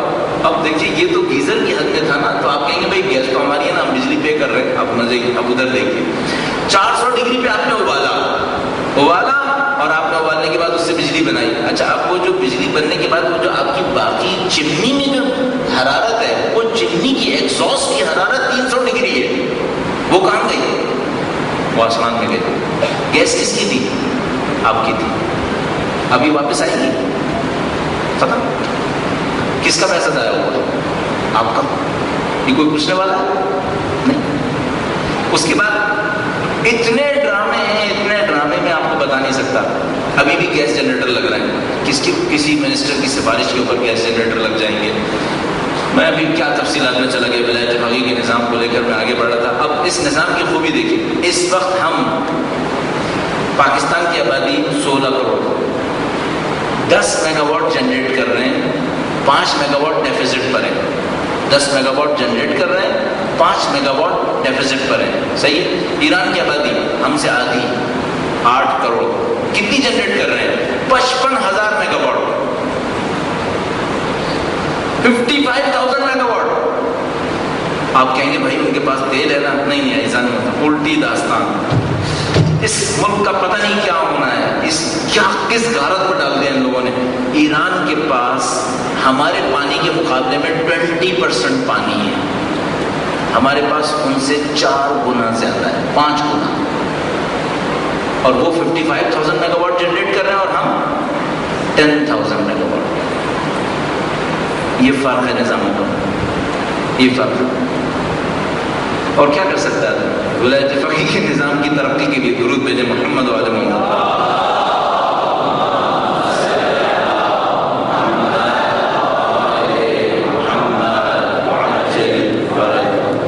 تو کوئی کہے بھائی ولایت فقیہ میں ڈکٹیٹرشپ میں فرق کیا ہے؟ میں نے اس کا ڈکٹیٹرشپ کیوں بری ہے؟ اس لیے بری ہے کہ اس میں لاجک نہیں ہوتی، ایک آدمی کی کھوپڑی میں جو آتی ہے وہ کہتا چلا جاتا ہے، کوئی اس کو چیلنج کرنے والا نہیں ہے۔ انہوں نے کہا پھر ولایت فقیہ میں کیسا ہے؟ ولایت فقیہ میں کیا اپنی مرضی سے بغیر شریعت کو دیکھے حکم کر سکتا ہے؟ 80 مجتہدین اس کے سر پہ کھڑے ہیں، 80 مجتہدین کا پینل اس کے سر پہ ہے کہ بھائی یہ کوئی حکم کہیں ایسا نہیں کہ شریعت کے خلاف اپنی منمانی کر رہا ہو۔ یہ اصل ولایت فقیہ میں ایک جملہ عرض کروں، ولی فقیہ اپنا حاکم نہیں ہے، دین کا حاکم ہے۔ ولی فقیہ میں پیروی فرد کی نہیں ہے، فقہ کی پیروی ہے۔ ولی فقی کی پیروی نہیں ہو رہی ہوتی، اصل میں فقہ کی پیروی ہو رہی ہوتی ہے۔ ولی فقی بھی فقہ کا تابع ہوتا ہے، ولی فقی بھی فقہ کا تابع ہوتا ہے، اور اسی وقت تک ولی فقی ہوتا ہے جب تک وہ فقہ کا تابع ہوتا ہے۔ اور اگر وہ فقہ کی طبیعت سے باہر نکل جائے تو کیا ہوگا؟ جو 80 مجتہدین کا پینل بیٹھا ہے وہ اس کو ووٹ اور نو کانفیڈنس دے کے معاملے کو ختم کر دے گا۔ یہ فرق ہوتا ہے۔ اچھا اب آپ کہیں پاور تو ہے اس کے پاس، یہ دیکھو اس کے پاس اور کیا کچھ ہے۔ ہاں پاور ایسی پاور ہے جو دنیا میں کسی کے پاس نہیں ہوگی، لیکن اس کے اندر تقویٰ کتنا دیکھا گیا ہے؟ پہلے سلیکشن سے پہلے تقویٰ کتنا دیکھا گیا ہے؟ اتنا دیکھا گیا ہے کہ قانون اساسی کے مطابق بنیادی شرائط میں سے ایک شرط یہ ہے کہ دنیا پہ حریص نہ ہو، دنیا پہ حریص نہ ہو۔ اگر اس کے ریکارڈ میں کہ دنیا پہ حریص ہے، اصل اس دوڑ میں ہی نہیں آ سکتا۔ مجلس خبرگان کی دوڑ میں یعنی کینڈیڈیٹ ہی نہیں بن سکتا اگر یہ دنیا پہ حریص پایا گیا، یعنی اس مجتہدین کی کونسل کا حصہ نہیں بن پائے گا اگر اس کے اندر اس قسم کی تقویٰ اور پرہیزگاری کی صفات نہیں دیکھی گئی۔ اور میں نے عرض کیا حکم ہونا ایک چیز ہے، اپنے اندر کنٹرول ہونا وہ دوسری چیز ہے۔ اب ایک مزے کی بات بھی ہے، آپ کبھی پاکستان کا آئین نہیں پڑھیں گے، مجھے معلوم ہے، کیونکہ آپ کو کوئی امید ہی نہیں کہ اس آئین نے کچھ دینا ہے۔ بھائی انسان پڑھتا اور عمل سوچتا اس کے بارے میں جس سے کچھ ملنے کی امید ہو۔ آپ کو پتہ ہے کہ اس سے کچھ نہیں ملنا، اس لیے آپ نے آج تک آئین پڑھا ہی نہیں۔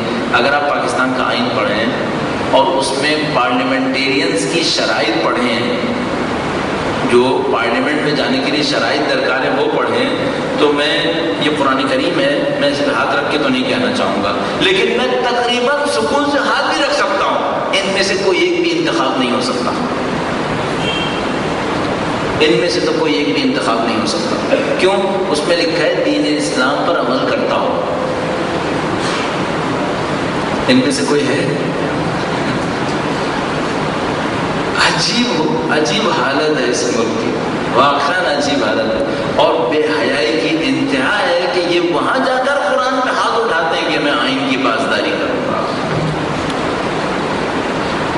اس خاطر اس ملک کی تباہ شدہ حالت کو اور تباہ ہونا پڑے گا کہ مسلسل قرآن کی بھی بے احترامی ہو رہی ہے، مسلسل قرآن کی بے عزتی ہو رہی ہے، کہ اس کے نام پر ہر 4 سال کے بعد 250-300 لوگ جھوٹی قسمیں کھا رہے ہیں کھلے مجمع عام میں، اور لوگ دیکھتے ہیں کہ ہاں بھائی قرآن کے اوپر قسم کھا رہا ہے کہ یہ شرائط پوری رکھتا ہے، اس کو معلوم ہے کہ اس کے اندر نہیں ہے۔ چیف الیکشن کمشنر کو بھی پتا ہے کہ اس کے اندر نہیں ہے، کیوں؟ خود اس کے اندر بھی نہیں ہوں گی، تو وہ کیوں کہے؟ کس کے اندر ہوں کہ وہ کہے کہ بھائی یہ کیا ہو رہا ہے ڈرامہ؟ صحیح؟ تو ڈکٹیٹرشپ کیوں بری ہے؟ اس لیے بری ہے کہ اس کے اندر نفس پرستی ہوتی ہے، اس کے اندر ملک کے وسائل تباہ ہو جاتے ہیں، اس میں لوگوں کی مصلحتیں پوری نہیں ہوتی، اس لیے ڈکٹیٹرشپ کا مقابلہ ہونا چاہیے۔ ہم کہتے ہیں ہاں بالکل صحیح، ڈکٹیٹرشپ کا مقابلہ ہونا چاہیے، لیکن ڈکٹیٹرشپ کا مقابلہ اس طرح ہونا چاہیے کہ جو حکم دینے والا ہو اس کے اندر ساری شرائط ہونی چاہیے، اس کے اندر تقویٰ ہونا چاہیے، اس کے اندر نفس پر کنٹرول ہونا چاہیے، اس کو دنیا پہ حریص نہیں ہونا چاہیے، آپ کو اس کے پاس اختیارات ہی نہیں ہونے چاہیے۔ نہیں، یہ بات صحیح ہے، اس کے پاس اختیارات ہونے چاہیے لیکن تمام تر شرائط کے ساتھ ہونے چاہیے، اس کے اوپر ایک نظارت بھی ہونی چاہیے، لیکن اختیارات سے محروم نہیں ہونا چاہیے۔ کیوں؟ اگر اس کو اختیارات سے محروم نہیں کر دیا، نیچے لوگ غلط کریں گے اور ان کو کوئی روکنے والا نہیں ہوگا، جیسا کہ اس مملکت کے اندر باہمی اتفاق کے ساتھ یہی کام انجام پا رہا ہے۔ پوری عدل و انصاف کے ساتھ ظلم کی ایک ایک دیوار کو اور اونچا کیے چلے جا رہے ہیں، پورے عدل و انصاف کے ساتھ، تو یہ سب کچھ یہاں پہ انجام پا رہا ہے۔ بہرحال میں اس سے زیادہ آپ کی خدمت میں آرائش پیش نہیں کروں گا اور آپ کی زحمت کو تمام کرتا ہوں۔ لب لباب جو آپ کی خدمت میں عرض ہوا وہ یہ کہ نظام ولایت فقیہ چند پیش فرائض کے ساتھ انجام پاتا ہے، وہ یہ کہ معاشرے کو حکومت کی ضرورت ہے، مسلمان معاشرے کو مسلمان حکومت کی ضرورت ہے۔ اہل بیت اطہار علیہ السلام نے غیبت کے زمانے میں حکومت کا انکار نہیں کیا، اگر نہ ہو تو کوئی فرض ممکن نہیں ہے کہ اسلام کے وہ تمام احکامات کیسے عمل میں لائے جائیں گے جو قرآن کریم کے اندر بیان ہوئے۔ اس کے بعد یہ حکومت کیسے تشکیل پائی؟ میں نے عرض کیا کہ امام خمینی کے ذریعے سے تشکیل پائی۔ وہ پہلے ایک حاکم منتخب ہوئے اور یہ وہ شرعی ذمہ داری تھی جو انہوں نے انجام دی۔ اس کے بعد انہوں نے مختلف سسٹمز کی بنیاد رکھی جس میں لوگوں کے ریفرینڈم شامل ہیں، کچھ اس حکومتی نظام کا آپ کے سامنے تعارف پیش کیا گیا۔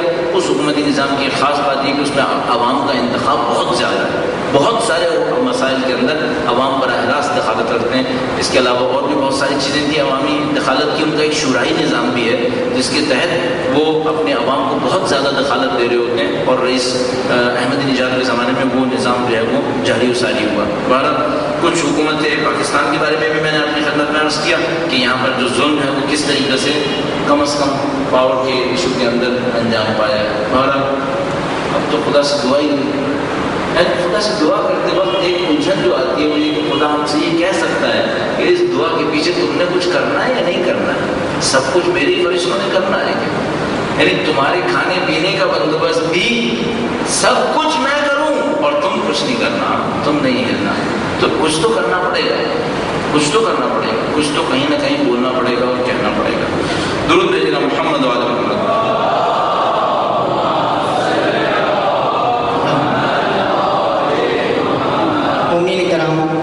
آپ کے اذہان عالیہ میں آج کے ٹاپک نظام ولایت فقیہ کے حوالے سے اگر کچھ سوالات ہیں تو برادران آپ کے درمیان پرچیاں اور پین لے کے آ رہے ہیں, آپ سوالات دے سکتے ہیں. لیکن سوالات دیتے ہوئے مومنین کرام میں خیال رکھیے گا کہ صرف اور صرف آج کے ٹاپک نظام ولایت فقیہ سے متعلق سوالات کو جوابات کے لیے شامل کیا جائے گا.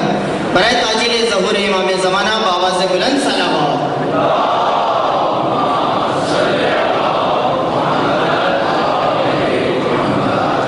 لکھا ہے کہ پہلا سوال, پاکستان میں لوگ نظام ولایت فقیہ کو کس طرح فالو کریں؟ اس کے کئی راستے سوچے جا سکتے ہیں. ایک راستہ یہ ہے کہ کم از کم کام جو کیا جا سکتا ہے وہ یہ کہ فالو کیا جائے ولی فقیہ اس وقت کیا چاہتے ہیں, ولایت فقیہ کا نظام کیا چاہتا ہے. ولی فقیہ کی تقاریر کو فالو کیا جا سکتا ہے, ولایت فقیہ کے ولی فقیہ کے مختلف احکامات کو اوپر غور کیا جا سکتا ہے. کہ مثال کے طور پر فرض کیجیے انہوں نے فلسطین کے بارے میں کوئی بیان صادر کیا, اس بیان میں کیا چاہتے ہیں, عالمی سطح پہ کیا چاہتے ہیں. ظاہر ہے ولایت فقیہ کا جو نظام بنا ہوا ہے یہ ایران کے اندر بنا ہوا ہے. کچھ ایسے احکامات ہیں جو وہ ایران کے بارے میں صادر کر رہے ہوتے ہیں, ان سے ہمارا کوئی براہ راست تعلق نہیں بنتا. لیکن کچھ چیزیں ایسی ہیں جو وہ عمومی طور پر معاشرے کے لیے, اسلامی معاشرے کے لیے, مسلمانوں کے لیے جاری کر رہے ہوتے ہیں. مثلا فرض فلسطین کے بارے میں, لبنان کے بارے میں, دنیا کے عدل کے بارے میں, ظالموں کے خلاف مقابلے کے بارے میں, ان سب کو ہمیں فالو کرنا بہت ضروری ہے کہ ہم اس سب کے بارے میں جانتے ہوں کہ کیا ارشاد فرما رہے ہیں, کس طرف لے کے جانا چاہتے ہیں. مثال کے طور پر اس سال کے لیے انہوں نے کیا عنوان رکھا ہے. ویسے تو کہہ سکتے ہیں کہ انہوں نے ایران کے لیے رکھا ہے, لیکن مجموعی طور پر انہوں نے کہا کہ اب میں اس کو کیسے ترجمہ کروں, انہوں نے کہا کام زیادہ کرو, ہمت زیادہ دکھاؤ. انہوں نے اس سال کا جو سلوگن رکھا ہے وہ یہ سلوگن رکھا ہے, ہمت مضاف کار مضاف, زیادہ ہمت دکھاؤ زیادہ کام کرو. تو اب کیا ہوتا ہے کہ جب وہ ایک سلوگن دے دیتے ہیں تو تمام حکومتی ادارے اس کے اوپر محنت کر رہے ہوتے ہیں کہ ہمارے ادارے میں اگر اس سلوگن کے اوپر عمل کرنا ہے تو اس سلوگن پہ عمل کیسے ہوگا. چاہتے ہیں زیادہ کام ہو, آپ ہمت دکھائیں. ہمت دکھائیں کا مطلب کیا ہے, آپ کیا کر سکتے ہیں, اپنے پوٹینشیل کو دیکھنے کی کوشش کریں, اپنے آپ کو کم مت سمجھیں. خدا نے آپ کو صلاحیتیں دی ہیں, طاقت دی ہیں, اس کام اور طاقت کے ذریعے سے اپنے آپ کے اندر مزید انرجی کریٹ کریں, مزید کام کرنے کی کوشش. مثلا اگر آپ دیکھتے ہیں آپ نے معاشرے کے لیے ایک کام کیا جس کو 10 کے اسکیل پہ 3 تک لایا جا سکتا ہے, 5 کریں گے اس طریقے سے. کیوں؟ ولی فقیہ نے کہا کام زیادہ کرو, ہمت زیادہ دکھاؤ اپنی. تو بڑے کام کی ہمت لے کر کام کے اندر آپ میدان میں داخل ہوں. البتہ اس کا مطلب یہ نہیں کہ انسان بغیر سوچے سمجھے داخل ہو, نہیں, کیلکولیٹڈ آئے اور اچھے طریقے سے انجام دے. پاکستان کے حالات دیکھتے ہوئے ہمارے ملک میں جمہوریت ہونی چاہیے یا آمریت ہونی چاہیے؟ آمریت حمزہ سے من سے باقی اس میں یہ بہت کریٹیکل کوشچن ہے. وہ یہ کہ بعض لوگ یہ کہتے ہیں بھائی یہ پاکستان کے عوام ہے نا, یہ بہت معذرت کے ساتھ میری اوپینین یہ نہیں ہے, کچھ لوگ یوں کہتے ہیں, مثلا وہ کہتے ہیں یہ عوام جوتوں کے عادی ہو چکے ہیں. ٹھیک ہے, تو جب تک کوئی ان کے دماغ میں جمہوریت آئے ان کو ڈنڈا ہی چاہیے. صحیح, تو کوئی ایک آدمی ہے ڈنڈا لے کر سر پہ کھڑا ہو جائے اور خوب ڈنڈے برسائے, خوب ڈنڈے برسائے, ان کو سیدھا کرے اور سیدھا کر کر کے ان کو سکھائے کہ جمہوریت کیسے آتی ہے. ٹھیک ہے, اچھا اس سوال کے جواب میں پہلے میں ایک اور بات کہنا چاہوں گا. اس سوال کرنے والے کے دماغ میں بھی جدید نظاموں میں سے یہی ہے, جمہوریت یا آمریت. ٹھیک ہے, وہی جو ہم لوگوں کے ذہن کے اندر محدودیت ہے نا کہ ہم جب بھی سوچتے ہیں پہلے سے بنے ہوئے سسٹمز کے اندر رہ کے سوچ رہے ہوتے ہیں. ٹھیک ہے, تو ہمارے ذہن میں یہ ہے کہ یا جمہوریت ہے یا آمریت ہے, اچھا اس جمہوریت اور عامریت کی تشریح بھی ہے ہمارے پاس. جمہوریت کا مطلب کیا ہے؟ مسلم لیگ اور پیپلز پارٹی. اور عامریت کا مطلب کیا ہے؟ پرویز مشرف اور ضیاء الحق. صحیح. اچھا دینی جماعت کا مطلب کیا ہے؟ لمبی لمبی داڑیاں. ٹھیک ہے. اب کوئی پوچھے بھائی کیا چاہتے ہو، جمہوریت، عامریت یا دینی سیاست؟ تو کہتا ہے اگر عامریت کہہ دیا تو ضیاء الحق آ جائے گا، اگر جمہوریت کہہ دیا تو پی پی پی اور مسلم لیگ، اور اگر دینی جماعت کہہ دی تو وہ لو جناب طالبان آ گئے. تو وہ کہتے ہیں بھائی ایسا ہے تم لوگ یہ کر لو، میں تو اپنے گھر میں بیٹھ کے کھانا کھاؤں. یہ میں اس کام میں پڑھتا ہی نہیں. اچھا یہ آپشن کیوں نہیں ہے کہ بھائی ایک اسلام بھی ہے، ایک اسلام بھی ہے؟ کیوں؟ اسلام کے نام پہ ہمیں وہ جماعتیں ملی ہیں، اس لیے ہم اسلام سے بھی ڈر گئے کہ بھائی کہیں اسلام کا نام لیا تو وہ لوگ آ جائیں گے. پھر نہیں، یہ ضروری نہیں ہے، یہ ضروری نہیں. یہ ایک لمبا عمل ہے جس کے ذریعے سے ہمیں اصلی اسلام تک لوگوں کو پہنچانا ہوگا، اور ان لوگوں کے ذریعے سے یہاں پر اصلی اسلام کو نافذ کرنا ہوگا. لیکن لمبا عمل ہے، اس لمبے عمل میں جائے بغیر کوئی چارے کار نہیں ہے، اور جز وقتی کوئی حل نہیں ہو پائے گا. مثلا میں ابھی آپ کے سامنے تجویز کروں کہ نہیں عامریت ہونی چاہیے. پرویز مشرف کے دور میں بھارت ڈیولپمنٹ ہوئی تھی، اس لیے ایسا دور زیادہ بہتر ہے. کوئی ممکن ہے کہ بھائی یہ عامریت تھی جو بعد میں اس قسم کی جمہوریت لے کر آتی ہے، چونکہ عامریت کے نتیجے میں جمہوری ادارے ختم ہو جاتے ہیں، تو جمہوریت ہونی چاہیے. اب کوئی کہ ہاں جمہوریت ہونی چاہیے تو یہ جو 12 گھنٹے کی لوڈ شیڈنگ ہے یہ ہونی چاہیے. تو میں عرض کر رہا ہوں یہ چھوٹے چھوٹے حل کوئی حل نہیں ہے، جز وقتی حل نہیں ہے اس ملک کے لیے، کل وقتی حل ہے. لوگوں کی تربیت ہونی چاہیے. ایک بات اور عرض کرتا چلوں، میرا اپنا یہ خیال ہے ذاتی طور پر پاکستانی عوام برے عوام نہیں ہیں. میرا ذاتی خیال یہ ہے پاکستانی عوام برے عوام نہیں ہیں، ان کے ساتھ دھوکہ دہی بہت ہوئی ہے، بہت دھوکہ دہی ہوئی ان کے ساتھ. اتنی زیادہ دھوکہ دہی کے بعد اب یہ عوام بیزار آ گئی، اب یہ عوام بیزار، لہٰذا اس کو کوئی غرض نہیں رہی، بہت چھوٹی سطح پہ جا کے سوچنے لگی ہے.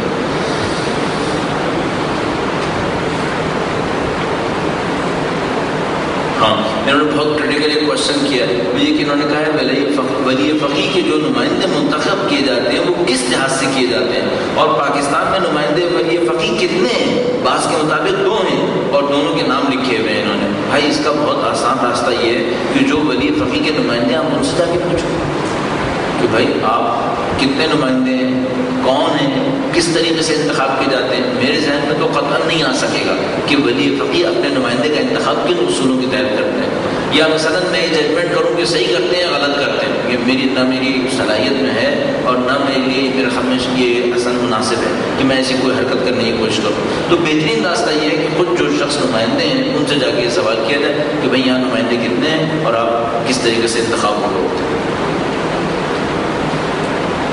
لکھا ہے کیا ولایت فقیہ کی حدود میں آیت اللہ خامنائی اور آیت آغا سیستانی میں کچھ اختلاف ہے؟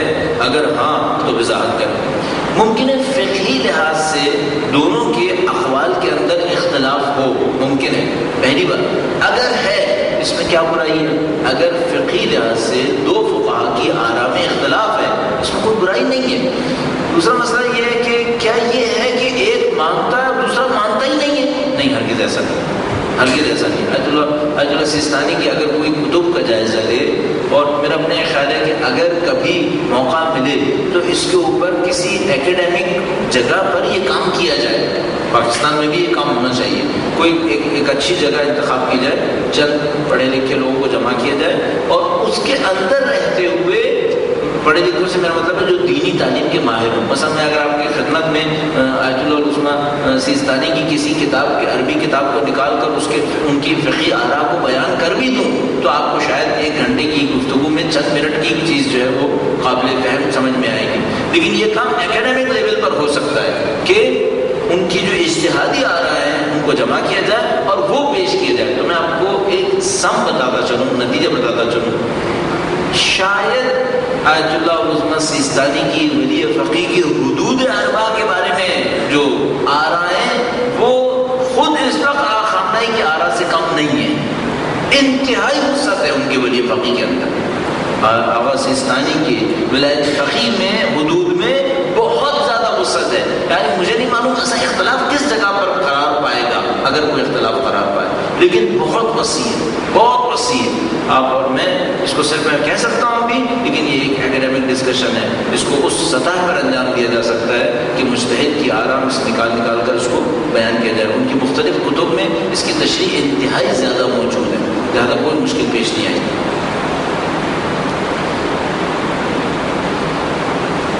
لکھا ہے ہم پاکستانیوں کے لیے کوئی امید ہے کہ مستقبل میں ہمارے لیے نظام ولایت فقیہ نصیب ہو. جس قوم کی ساری امید یہ ہو کہ بجلی نہ جائے، شاید اس کے نصیب میں یہ نہیں ہوگا کہ ولایت فقیہ کا نظام آ جائے. ہمت چاہیے، جرأت چاہیے، منصوبہ بندی چاہیے. سب ہو سکتا ہے، میں نے مذاق میں کہا سب کچھ ہو سکتا ہے. کوئی کرنے والے لوگ اس کے اوپر ہمت دکھائے، اپنے آپ کو جمع کر کے لمبی مدت کے کسی پروگرام کے اندر داخل. ہماری اور آپ کی مشکلات میں سے ایک مشکل یہ ہے، ہم لوگ بلنے کے لیے بہت جلدی جمع ہوتے ہیں، لمبی مدت کے کام کے لیے جمع نہیں ہوتے. میں آج آپ سے کہوں نا کہ مثلا میں نے روڈ پہ جا کر یہ کام کرنا ہے، شاید آپ میں سے کچھ لوگ آ جائیں گے، لیکن میں آپ سے کہوں میں ایک کام کروں گا، اس میں ہر مہینے 15 گھنٹے وقت دینا ہوگا. 3 سال تک کسی کو پتہ نہیں چلے گا ہم نے کیا کام کیا. اب شاید ہی کوئی آئے گا. کیوں؟ نہ اس میں کہیں کوئی خبر، نہ کوئی بات، نہ چیز. 3 سال تک کسی کو کچھ پتہ نہیں چلے گا، کوئی بھی نہیں آتا. اصل اس کے اوپر کوئی تیار نہیں ہوتا. اور اگر آپ نے کہیں شرط کر دی کہ جو آئیں وہ ماسٹرز ہوں اور 3 سال تک مثال کے طور پر اپنا وقت لگائیں گے، ایک ڈسکشن کریں گے ہم علمی طور پر کہ پاکستان میں کیا ہونا چاہیے، معلوم ہے 3-4 سیٹنگ کے بعد سب ختم ہو جائے گا، سب لوگ بھاگ جائیں گے، کچھ نہ کچھ ہو جائے گا کہ بھائی ٹھیک ہے یہ تو پتہ نہیں کیا ہو رہا ہے. یہ کام ایسے انجام نہیں پاتے. پہلے آپ کو سالوں اس کے اوپر جدوجہد کرنی پڑے گی کہ یہ بنتا کیسے ہے. آپ کو دنیا کے مختلف ماڈلز کا جائزہ لینا پڑے گا. آپ کے پاس اس وقت دنیا کے اندر کامیاب تنظیمیں بہت ہیں. ایک دفعہ آپ کو سب کا جائزہ لینا پڑے گا کہ یہ سب کامیاب کیسے ہوئی ہیں. بس آپ کے سامنے حزب اللہ تنظیم ہے، وہ ایک کامیابی کی طرف گئی اور ایک ایسے نظام کے تحت گئی ہے جو بہت ہی ورسٹائل تھا. مثلا لبنان کے نظام کے اندر رہتے ہوئے کامیاب ہونا آسان کام نہیں تھا. وہاں اہل سنت، غیر مسلم، عیسائی، یہودی سب موجود تھے. ان کے اندر رہتے ہوئے کامیابی کے ساتھ پارلیمنٹ میں بیٹھے ہوئے ہیں. یہ کوئی آسان کام نہیں. اسی طرح آپ کے سامنے حماس کا معاملہ ہے، اسی طرح عراق کا معاملہ ہے، اسی طرح میں اور آپ بھی. تو ہمیں کئی ماڈلز کو دیکھنے کے بعد اپنے لیے ماڈل کا سلیکشن کرنا ہوگا. پھر اس ماڈل کے اوپر محنت کرنی پڑے گی کہ بھائی یہ جو ماڈل ہے اس میں سے 90 چیزیں ہمارے پاس نہیں ہیں، صرف 10 ہمارے پاس ہیں. اس 10 کی بنیاد پر وہ 90 کیسے بنیں گی. آپ کو اس کے لیے بہت لمبی اسٹریٹجک پلاننگ کرنی پڑے گی اور اس اسٹریٹجک پلاننگ کے بعد آپ مثال کے طور پر 25-30 سال کے بعد اس مرحلے میں داخل ہوں.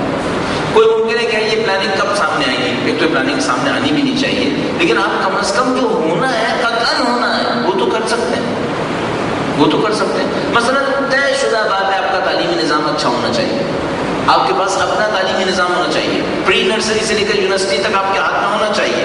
اس کے بغیر آپ کوئی کام نہیں کر پائیں گے. اسٹریٹجک پلان بنا یا نہیں بنا یہ تو ہو سکتا ہے نا، کرو. آپ کو پتا ہے کہ آپ کو لوگوں کی تربیت کرنی ہے اور ان لوگوں کی آپ تربیت نہیں کر پائیں گے جو پورے دن ڈش اینٹینا اور ٹی وی کے سامنے بیٹھے رہیں گے. تو کم سے کم ایک بات تو سمجھ میں آ گئی، آپ کو معاشرے سے اس کا خاتمہ کرنا پڑے گا. اسٹریٹجک پلان بنا یا نہیں بنا یہ تو کرو کم از کم. تو جو بات عقل میں آتی ہے اس کے لیے پلاننگ کی بھی ضرورت نہیں ہے کہ بھائی یہ تو کم از کم کرنا پڑے گا، وہ تو کرو پہلے. اور اس کے ساتھ ساتھ کچھ لوگ پلاننگ کی طرف بھی جائیں گے. میں نے کہا کیا نظام ولایت فقیہ پاکستان میں نافذ العمل ہے؟ میں نے عرض کیا اگر آج کا وقت دیکھیں گے تو نہیں ہے، لیکن تیاری کریں گے تو ہوگا. اہل سنت کے لیے بھی یہی نظام قابل قبول ہوگا. کیوں؟ جب یہ ثابت ہو کہ یہ کرپشن فری ہے، اس کے اندر کرپشن لیسٹ پر ہے، اس کے اندر کسی کی دل آزاری نہیں ہے، اس کے اندر کسی کے مثال کے طور پر اس کی مذہبی عقائد کے اوپر بندش نہیں ہے. اگر ان کے سامنے بھی ثابت ہو ان کے لیے بھی قابل قبول ہوگا. کیوں لبنان کی عوام کے لیے حزب اللہ قابل قبول ہو گئی؟ حزب اللہ شیعہ ہیں، صاحب کہتے ہیں رہبر مسلمین کے ماننے والے ہیں، ہم والے ولی فقیہ کے معتقد ہیں، صاحب باتیں سب کرتے ہیں. اس کے باوجود لبنان کی پارلیمنٹ کے اندر بیٹھے ہیں. کیوں؟ ایفیشنسی، آؤٹ پٹ، پروڈکٹیوٹی، یہ سب سے امپورٹنٹ ہے. اس وقت دنیا سر نظام ماننے کو تیار ہو جائے گی اگر پروڈکٹیوٹی ثابت ہو جائے. آپ مثال کے طور پر ہم خود جو چھوٹے موٹے تجربے کر رہے ہیں اس کے اندر دیکھ رہے ہیں. مثلا آپ نے ایک اسکول کھولا، وہ اسکول کیوں چل رہا ہے؟ پروڈکٹیوٹی دے رہا ہے. پروڈکٹیوٹی دے، آپ پروڈکٹیوٹی دکھا دیں، کام دکھا دیں، چل جائیں گے. آپ کام نہ دکھائیں، صرف نعرے لگائیں نہیں چلے گا. چاہے آپ نعرے میں قرآن پڑھنا شروع کر دیں, آپ نہیں چلے گا. پروڈکٹیوٹی چاہیے. ایک تنظیم بنائیں, کام کر کے دکھائیں. ایک ادارہ بنائیں, کام کر کے دکھائیں. آپ کا کام بولے گا, لوگوں کے دلوں پر اعتماد لے آئے گا, چاہے وہ سنی ہو چاہے وہ شیعہ. کام کے ذریعے سے ہوتی ہے چیزیں. کام نہیں کریں گے پھر بیکار ہے, کچھ نہیں ہوگا, صرف کہنے سے نہیں ہوگا. دو انہوں نے بہت کریٹیکل کوشچن کیے ہیں, اور یہ دونوں کوشچن وہ ہیں کہ جو ذہن میں آ سکتے ہیں. وہ یہ کہ ان کا پہلا کوشچن یہ ہے کہ ولایت فقیہ کا نظام کیا ایران سے باہر بھی نافذ العمل ہے؟ پہلا مطلب یعنی اگر وہ وہاں پہ حکم دیتے ہیں دوسروں کے اوپر بھی قابل اجرا ہے, واجب الاجرا ہے. دوسرا ان کا مسئلہ تھا کہ مجلس خبرگان میں دوسرے ممالک سے لوگ کیوں نہیں چنے جاتے, یعنی لکھا چنے جاتے ہیں نہیں, اور یہ نہیں تو کیوں نہیں, یعنی ان کو پہلے سے بتایا کہ ظاہر کہ نہیں چنے جاتے. بہت سادہ سی بات ہے. اس وقت ہم اور آپ استکباری نظام کے اندر پھنسے ہوئے ہیں بالکل. یعنی بہت آسانی سے سوچیے. مثال کے طور پر آیت اللہ بہاؤالدین تشریف فرمائے, کیا پاکستان کی شو کے امور میں کھل کے بات کر سکتے ہیں؟ میڈیا کو کوئی انٹرویو دے سکتے ہیں؟ اصل دینے کی بھی کوشش کریں گے, پاکستان کی حکومت کھڑی ہو جائے گی. آپ کون ہوتے ہیں ہمارے امور میں دخالت دینے والے؟ آپ کہیں گے کہ آپ ولی فقیہ کے نمائندے پاکستان کے لیے, آپ ڈپلومیٹک چینل سے آگے کیوں بڑھے؟ آپ پبلک اپیرنس آپ نے کیوں کی؟ کیوں؟ آپ کا پاسپورٹ ایرانی ہے, معاملہ ختم ہو گیا, بات ختم ہو گئی. اس وقت آپ کسی بھی پاکستانی کو لے جائیے, مثال کے طور پر مجلس خبرگان کے اجلاس میں آپ بٹھا دیجیے, پھر واپس آئے حکومت اس کو پوچھ لیں گے گئے کدھر, کیسے گئے, کون تم ایران کے جاسوس؟ ایک کریٹیکل پرابلم ہے آپ کے سامنے. ایک باؤنڈری بنی ہوئی ہے, آپ اس باؤنڈری کے اندر محصور ہیں. انہوں نے باؤنڈریز بنائی ہیں, انہوں نے باؤنڈریز بنائی اسی لیے تاکہ اسلامی امت کو توڑ کے اس کا حشر کر دیں. اس میں وہ کامیاب ہوئے ہیں. اب آپ آہستہ آہستہ ہی کوئی کام کر سکیں گے.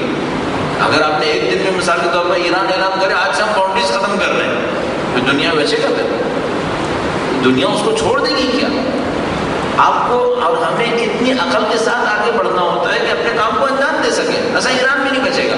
آج اگر ایران باؤنڈری کھول دے کیا ہوگا؟ پوری دنیا سے کئی کروڑ لوگ وہاں پہنچ جائیں گے کہ ہم بھی بسنے کو تیار ہیں. جس ملک کے اندر 55,000 میگا واٹ بجلی بن رہی ہے اور وہاں پہ کوئی مشکل نہیں ہے, تو وہاں کون بسنے کو تیار نہیں ہے؟ جتنے لوگ یہاں بیٹھے آدھے اٹھ کے چلے جائیں گے کہ ہاں یہاں پر ٹھیک ہے, ایرانی صحیح ہے, وہاں کوئی مصیبت نہیں ہے, یہاں تو ہر روز دی جا رہی ہے. پھر ایران کا کیا حشر ہونا ہے؟ معلوم ہے کہ ختم ہو جانا. تو ہر کام کو ایک عقل کے ساتھ انجام دینا ہوگا. اگر کچھ علماء کو, باہر کے علماء کو اپنے کونسل کے اندر رکھ لیں تو معلوم ہے ان علماء کے ساتھ کیا حشر ہونا ہے, اور ان کو بچنا ہے نہیں بچنا سب کو معلوم ہے.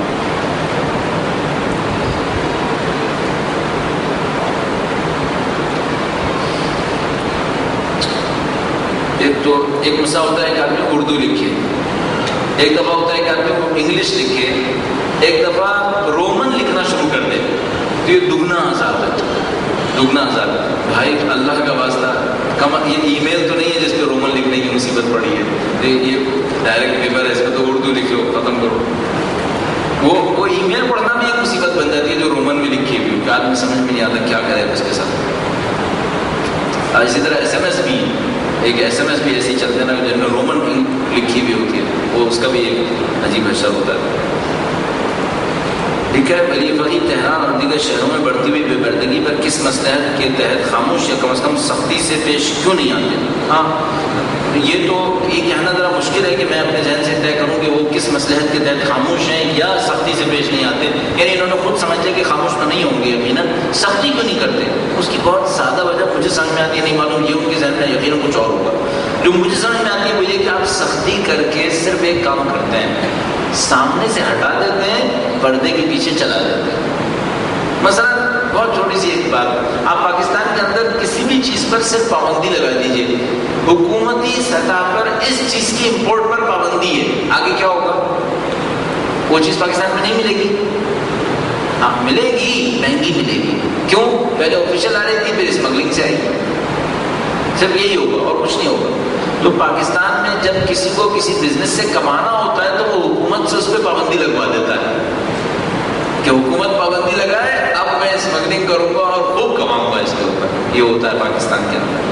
ٹھیک ہے, تو ہمیں دیکھنا ہوتا ہے سختی سے کون کون سے کام ہو سکتے ہیں, کون کون سے نہیں ہو سکتے. ہاں یہ سختی کی جا سکتی ہے کہ کوئی عورت بالکل ہی معاشرے کو تباہ کرنے پہ اتر آئے, اس پہ سختی کی جا سکتی ہے. اس کے گھر پہ بھی پیرا کیا جا سکتا ہے, اس کو اٹھوایا جا سکتا ہے, اس کو کوڑے بھی لگوائے جا سکتے ہیں, جیل میں ڈالا جا سکتا ہے. اب آپ نے یہ سختی کرنی ہے کہ کوئی لڑکی پر اپنے اسکارف کو اتنا اوپر نہ کرے کہ اس میں سے بال نظر آ جائے. یہ سختی ہو سکتی ہے. 1 کروڑ کے ایک شہر پہ آپ نے سختی کرنی ہے کہ کوئی لڑکی اسکارف کو اتنا نہ کھولے کہ اس میں سے بال نظر آ جائے. یہ ہو سکتی ہے. پریکٹیکل گراؤنڈ پہ جو ہو سکتی ہے نہیں ہو سکتی. نہیں ہو سکتی, کسی صورت میں نہیں ہو سکتی. کیوں؟ جتنی تعداد عورتوں کی اتنے سپاہی بھی کھڑا کرو گے تب بھی نہیں ہوگی, کیونکہ وہ بھی اس کے سر سے اتار رہے ہوں گے. عجیب مصیبت ہو جائے گی. معاشرے کے اندر گراؤنڈ ریالٹیز ہوتی ہیں, ان گراؤنڈ ریالٹیز پہ کام کرنا ہوتا ہے. مجھے یاد ایک دفعہ ایک پروگرام آ رہا تھا ایران میں, وہاں پہ ایک خاتون کھڑی ہوئی, ان کے سامنے منسٹر آف کلچر تھا میرے خیال میں. اس نے کہا کہ مجھے شاہ کے زمانے میں اسکول سے نکال دیا گیا تھا چونکہ میں نے حجاب کیا ہوا تھا. اب اسلامی حکومت بن گئی ہے کہ ہم یہ نہیں کر سکتے کہ جن بچوں نے حجاب نہیں کیا ان کو اسکول سے نکال دیں. اس نے کہا بالکل کیا جا سکتا ہے, صرف ایک مشکل کے ساتھ, پھر وہ معاشرے میں بے حجاب نہیں ہوں گی, پھر وہ کچھ اور کر رہی ہوں گی. ابھی تو ہے کہ ہم ان سے کہتے ہیں ٹھیک ہے تم نے کم حجاب کیا ہوا نا, اسکول میں رہو تاکہ ہم تمہیں انسان بنانے کی کوشش کریں. اگر اسکول سے نکال دیں گے پھر یہ باہر جانور بنے گی. پھر معاملہ یہ نہیں ہوگا کہ یہ بات دکھا رہی ہے, کچھ اور ہو جائے گا. پھر اس کو کیسے نپٹیں گے؟ ہمیشہ آپ کو گراؤنڈ ویلیوز پہ سوچنا ہوتا ہے, آپ کیسے اس کام کو انجام دیں گے. مثلا ہم ایک اور کام کرتے ہیں, چلیے آپ تو حکومتی سطح پہ کہتے ہیں, ہم یہ کرتے ہیں کہ ہمارے درس میں صرف وہ جوان آئے گا جس کے چہرے پہ داڑھی ہوگی. جتنے بغیر داڑھی والے سب کو پابندی, وہاں ایک آدمی کھڑا کر دیتے, کہتے ہیں بھائی جو بغیر داڑھی کا سب کو باہر نکالو. کر سکتے ہیں؟ کریں گے تو کیا ہوگا بھائی؟ کسی کے سیکھنے کا اگر امکان تھا بھی تو تم نے وہ دروازہ بھی بند کر دیا, وہ بھی ختم کر دیا. یا مثلا ہم درس میں طے کر لیتے ہیں ہر درس میں بغیر داڑھی والوں کے خلاف نعرے لگائے جائیں گے. کیا ہوگا اس سے؟ کچھ نہیں ہوگا, کوئی آئے گا ہی نہیں. پھر طریقہ ہوتا ہے ہر کام کا, ہر کام میں ایک طریقہ کار ہوتا ہے, اس کو فالو کیا جاتا ہے. ذکر ولایت فقیہ کس طرح تشکیل دیا جائے پاکستان میں مذاق بھی نہیں کروں گا اس کے اوپر, ورنہ میں کہہ رہا کہ چھوڑ دیں اس پہ بات. پارلیمنٹ پر کیس کیوں نہیں کرتے کہ اسلام کی پاسداری کے خلاف یہ لوگ ہیں؟ پارلیمنٹ پہ تو بعد میں کیس کریں گے, پہلے اپنے اوپر کیس کرو. اسلام کی پاسداری ہم نے کی ہے. امیر المومنین کسی کے اوپر حد لگا رہے تھے, کسی کو سزا دینے والے تھے. جب میں غفیر کھڑا تھا, مولانا فرمایا صرف وہ لوگ پتھر ماریں گے جنہوں نے خود یہ جرم نہ کیا ہو, سب غائب ہو. اسلام کی پاسداری پارلیمنٹ, اس کے اوپر کیس پہلے ہم کر لیں. ہم نہیں کر لی. ہماری مشکل یہ نہیں ہے کہ اس ملک کے اندر 400 آدمی لٹیرے حکومت کر رہے ہیں. مشکل یہ کہ جو لٹیرے نہیں ہیں وہ بھی طے نہیں کر پا رہے کہ ہم نے لوٹنا ہے یا نہیں لوٹنا ہے. مشکل ہماری یہاں پر ہے. آپ اس بلب کو اچھا کر لیں, اوپر والے خود بخود نیچے آ جائیں گے. وہ خود سے اچھے نہیں ہوں گے, ان کو لانا پڑے گا نیچے. یہ تو طے شدہ بات ہے. ان کو اچھا کیا جا سکتا ہے, ان کو بہتر بنائیں. ابھی ہم اپنے دین کو سوچیں. ہمارا اپنا اتنا دین نہیں ہے کہ ہمیں صبح کو اٹھا کے 2 رکعت نماز پڑھوا دیں. تو ہم ان ظالموں کے ذریعے سے دین اجرا کروا سکیں گے؟ ہماری اصلی مشکل یہاں پھنسی ہوئی ہے. یقین مانیے میرے نزدیک ان ظالموں کے ہاتھ میں کچھ نہیں ہے, اور ان کے ہونے نہ ہونے سے بھی کوئی فرق نہیں پڑتا. پبلک کا مسئلہ, پبلک میں دین کی کمی ہے. اگر پبلک میں دین ہو تو آگے پھیل جائے گا. اب آپ کہہ سکتے ہیں کہ ابھی تو آپ نے کہا تھا پاکستانی جنرلی اچھے ہیں. ہاں جنرلی اچھے ہیں, سکھانا پڑے گا, ٹائم دینا پڑے گا, سب کو محنت کرنی پڑے گی, ایک ایک فرد کو اپنے لیے سوچنا پڑے گا. کیا وجہ فرق کے لیے عالم ہونا ضروری ہے؟ نہیں, قانونی لحاظ سے بھی نہیں ہے, فقہی لحاظ سے بھی نہیں ہے. اگر عوام کو دخل زیادہ ہونا چاہیے تو عوام کو خود کس فکری سطح پہ ہونا چاہیے؟ اچھی سطح پہ ہونا چاہیے, سوچ سمجھنے والا ہونا چاہیے. اس لیے بے عقل لوگوں کی ڈیموکریسی چلانا بہت مشکل ہے.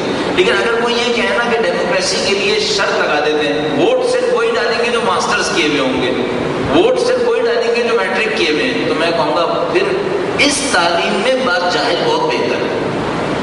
کیونکہ بعض جاہل بغیر پڑھے لکھے بہت اچھے انسان ہوتے ہیں, اور بعض بہت پڑھے لکھے انتہائی جاہل ہوتے ہیں. ابھی میں کہیں جا رہا تھا ہائی وے کے اوپر, ایک ٹرالر چل رہا تھا, اس کو ایک لڑکا کوئی بیٹ کرنے کی کوشش کرتا, اوورٹیک کرنے کی کوشش کرتا. لیفٹ پہ روڈ ٹوٹی ہوئی تھی, اگر ٹرالر لیفٹ پہ جاتا تو الٹ جاتا. وہ گاڑی اس کے پیچھے چل رہی تھی اور اس سے اوورٹیک کرنے کی کوشش کرے. وہ ٹرالر والا کیا کرے, روڈ اتنی سی رہ گئی, اسی پہ چلائے گا, لیفٹ پہ چلائے گا تو ٹرالر الٹ جائے گا. اس نے لیفٹ سے نکالی, سامنے جا کر ٹرالر والے کو لعنت دکھا رہا تھا. میں کہا پکا جاہل آدمی. یہ ٹرالر والا ممکن ہے پریکٹیکلی جاہل ہو، الٹریٹ ہو، اس کے پاس کوئی ایک کلاس بھی اس نے نہ پڑھی ہو، لیکن یہ جو گاڑی والا ہے یہ کم وقت ضرور جاہل ہے. کیوں؟ اتنا بھی نہیں سوچ رہا کہ یہ اترے گا تو کہاں اترے گا. اب یہ پڑھی لکھی جہالت ہے ہمارے ملک کے اندر کہ بھائی آپ نے 15 سال اسکول کے اندر پڑھ لیا، آپ کو آج تک یہ سمجھ میں نہیں آیا انسانوں سے بات کیسے کرنی ہے. آپ تو آج تک یہ سمجھ میں نہیں آیا کہ بھائی آپ نے وقت کی پابندی کرنی ہے نہیں کرنی ہے. آپ کو یہ سمجھ میں نہیں آیا کہ آپ نے مثال کے طور پر فلاں کام کیسے کرنا ہے. اچھا یہ ایسا کیوں ہو گیا؟ 15 سال 16 سال کلاس میں بیٹھا تھا، کیوں؟ اس نظام نے بھی نہیں سکھانا تھا. وہ نظام بھی سکھانے کے لیے نہیں بنا تھا، وہ نظام بھی یا کمانے کے لیے بنا تھا یا کچھ لوگوں نے اپنا وقت ضائع کرنا تھا. حکومتی تھا تو اس نے وقت ضائع کرنا تھا، اور پرائیویٹ تھا تو اس نے کمرشلی کمانا تھا اس کے ذریعے سے. مشکل ساری یہاں پیش آ رہی ہے کہ جس سسٹم نے جو کام کرنا تھا وہ کام نہیں کر رہا ہے. اب اس کا سوا کوئی چارہ کار نہیں رہتا کہ آپ اپنا ایک جزیرہ بنائیے، چند لوگوں کو نجات دلانا، اور ان چند لوگوں کو نجات دلانے کے بعد جب آپ ایک چھوٹا سا ماڈل بنا پائے تو وہ ماڈل مختلف جگہوں پہ کاپی ہو جائے. یہ مجھے آخری حد سمجھ میں آیا، ورنہ یہ سسٹم سروائیو نہیں کرنے دے گا، یہ ستیاناش مار دے گا، اور پریکٹیکلی مار چکا ہے سب کو. کیا پاکستان کے عوام میں فکری شعور موجود ہے؟ دیکھو کچھ چیزوں کے لیے فکری شعور نہیں چاہیے، صرف ایک سینس چاہیے. وہ سینس یہاں پر بھی ہے لیکن وہ جان بوجھ کر مار دی گئی ہے، جان بوجھ کر مار دی گئی ہے، اسے بے حس بنا دیا گیا ہے. اس کو بس آپ کیا سمجھتے ہیں یورپ اور امریکہ کے اندر ڈیموکریسی ہے، وہاں کے لوگ پڑھے لکھے تھے ہمیشہ سے، ایک سے ایک جاہل ہے وہاں پر بھی. آپ کبھی جائیں وہاں پر دیکھیں لوگوں کو تو آپ تعجب کریں گے کہ یہ لوگ پروڈکٹیوٹی ان کے ایفیشینٹ سسٹم بنا ہوا کیسے ہے. اس کے اپنے وجوہات ہیں کہ وہاں پہ کس طریقے سے بنا ہوا ہے. ورنہ آپ یہ مت سمجھیں مثلا وہ لوگ بہت شارپ ہیں، یہ لوگ یہاں پہ شارپ نہیں ہے پاکستان. مجھے بعض معاملات میں پاکستانی حد سے زیادہ شارپ لگتے ہیں. کم سے کم ایک شارپنیس ان کی بہت واضح ہے. سسٹم کچھ نہیں دیتا پھر بھی زندگی گزارنے میں کامیاب ہے. وہ لوگ ایسے اگر ان کو سسٹم ذرا سا مشکل میں ڈالتا مر جاتے ہیں.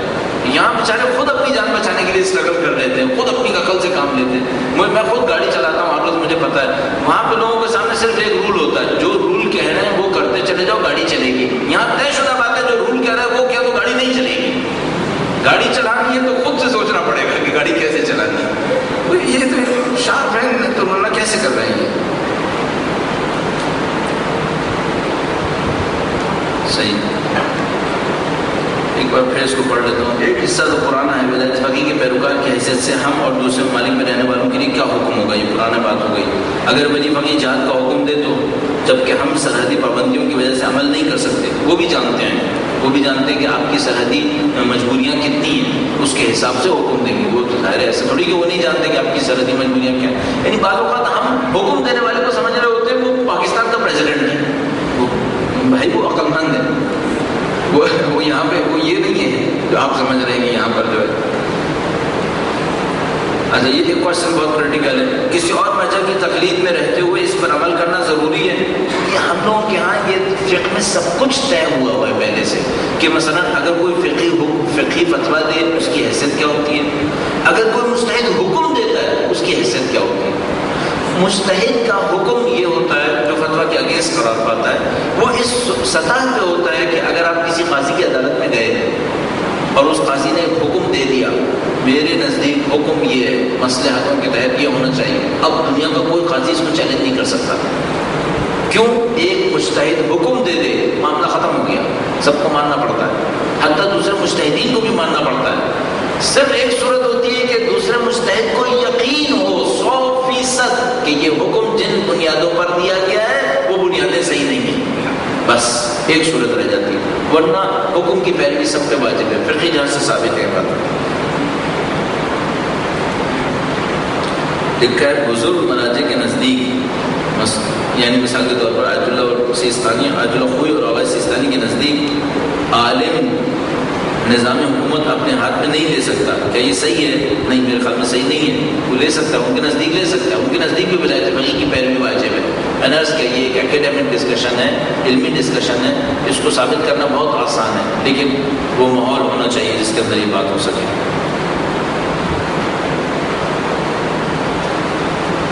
ہاں ان کی ایک کوشچن پرانا ہے، دوسرا نیا ہے. کیا کیا کسی دوسرے ملک میں نظام ولایت فقیہ کسی دوسرے فرد کے ہاتھ میں ہو سکتا ہے؟ مطلب 2 ولی فقیہ ہو سکتے ہیں؟ اچھا ہم لوگ کیا بہت دفعہ ایسا ہوتا ہے کوئی کوشچن ہوتا ہے، پھر وہ کوشچن جو ہے وہ پالیٹکس کا حصہ بن جاتا ہے، پھر پالیٹکس کا حصہ بننے کے بعد اس کوشچن میں اکیڈیمک ویلیو ختم ہو جاتی ہے، صرف سیاست باقی رہ جاتی ہے۔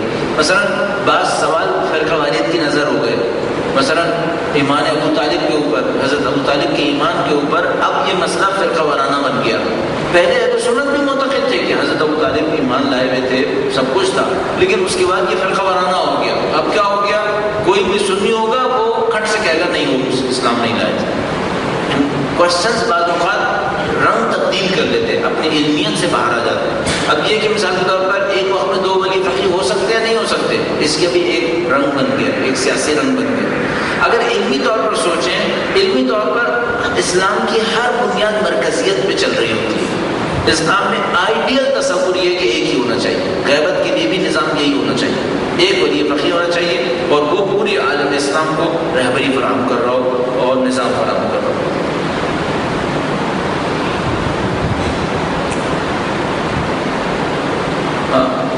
چلیے پڑھنے میں کیا ہے۔ امریکہ جب ایران پر حملہ کرنے والا تھا تو رہبر نے فتویٰ دیا تھا اگر امریکہ نے ایران پہ حملہ کیا تو دنیا بھر میں امریکی تنصیبات کو نشانہ بنایا جائے گا۔ یہ فتویٰ پاکستان میں بدامنی پیدا کرے گا۔ یہ جو سوال لکھنے والے ٹیکنیکلی بہت ساری اس میں مسٹیکس ہیں۔ مثلا یہ فتویٰ نہیں ہوگا، اگر یہ ہوتا تو یہ حکم ہوتا، اگر یہ ہوتا تو حکم ہوتا۔ اور مثلا جو انہوں نے خود لکھا ہے وہ ایک حکم نہیں ہے، وہ ایک پریڈکشن ہے، وہ ایک پیشن گوئی ہے۔ مثلا لکھا ہے رہبر نے یہ فتویٰ دیا تھا، اگر وہ فتویٰ دیتے تو یہ نہیں کہتے یہ ہوگا، پھر وہ کہتے یہ کرنا ضروری ہے، یہ کرنا واجب ہے، یہ کرو۔ مثلا اگر انہوں نے یہ کہا ہے کہ امریکہ نے ایران پہ حملہ کیا تو دنیا بھر میں امریکی تنصیبات کو نشانہ بنایا جائے گا، ایک پریڈکشن ہے، ایک پیشن گوئی ہے۔ رہبر نے اگر فتویٰ یا حکم دینا ہو وہ کلیئر ٹرمز کے اندر دیں گے۔ آج اپنے ماننے والوں کو حکم دیتا ہوں جہاں کہیں ممکن ہے یہ کام کریں، لیکن ظاہر ہے حکم دینے سے پہلے 50,000 دفعہ سوچیں گے کہ وہ حکم جو دے رہے ہیں اس کا اثر کیا ہوگا، کس ملک کے اندر کس جگہ کے اوپر بات پہنچے گی۔ مثلا وہ جانتے ہیں ان کے ماننے والے پوری دنیا کے اندر رہ رہے ہیں، امریکہ میں بھی رہ رہے ہیں، تو کیا وہ اپنے امریکہ میں رہنے والے ماننے والوں سے بھی کہہ رہے ہیں کہ وہ امریکہ کی تنصیبات کے اوپر حملہ کریں؟ اس کے بعد پھر وہ کس جگہ کے اوپر پہنچتا دیکھیں گے پوری دنیا کو؟ ظاہر ہے کہ وہ پہلے ان تمام باتوں کو سوچیں گے۔ تو میں نے عرض کیا اچھی طرح سوچ سمجھنے کے بعد حکم جاری فرمائیں گے، اور اگر وہ حکم جاری کرتے ہیں پھر ہاں جو ہم کر سکتے ہیں پھر ہم نہیں کریں گے، ہم تابعدار ہیں، ہم اطاعت گزار ہونا چاہیے۔ اگر انہوں نے حکم جاری کر ہی دیا کہ ہاں بھائی یہ کرو، ہم کو ہماری مصلحت کو وہ ہم سے زیادہ پہچانتے ہیں، تو اگر انہوں نے اپنی شناخت کے ذریعے ہماری مصلحت اس میں دیکھی کہ حملہ کرو تو پھر کریں گے، اچھے طریقے سے کریں گے، کم رہ کے نہیں کریں گے۔ کیا امام زمانہ کے ظہور کے بعد بھی رہنے کے بعد ہوگی؟ اللہ اکبر، صحیح ہے، اس میں کیا کہہ سکتا ہے؟ امام معصوم کے ہوتے ہوئے کوئی سر اٹھا سکتا ہے؟ کوئی کہہ سکتا ہے میں کچھ ہوں؟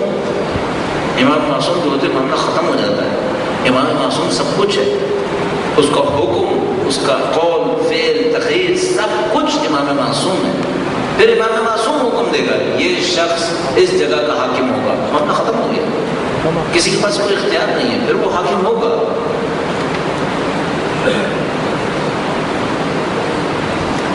میرا اپنے خیال تھا کہ ہم 10:30 بجے کو ٹارگیٹ کریں گے، لیکن 11:15 ہو رہے ہیں اور وقت ختم ہے۔ میں صرف منتخب سوالات کو دیکھتا ہوں۔ ولایت فقیہ کا نظام انسان اپنے اندر کیسے لائے؟ تقویٰ اور پرہیزگاری کے ذریعے سے، اپنی تربیت کے ذریعے سے، اپنے اوپر کنٹرول کے ذریعے سے، اپنے کاموں کو صحیح طریقے سے انجام دیں۔ نظام اچھے لوگ بنانا چاہتا ہے، آپ اچھے بن کے دکھائیے۔ میں ایک بات آپ کی خدمت میں عرض کرتا چلوں، اگر پاکستان میں نظام ولایت فقیہ آ جائے انشاءاللہ، آپ سے کیا ڈیمانڈ کرے گا؟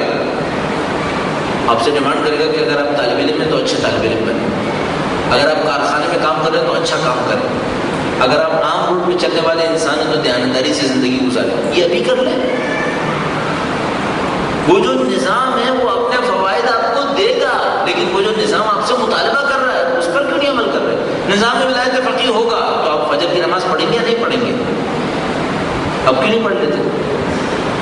نظام ولایت فقیہ ہوگا، خمس میرے دل جو نظام ولایت فقیہ ہوگا اور آپ سے مانگے گا ابھی شروع کر دو.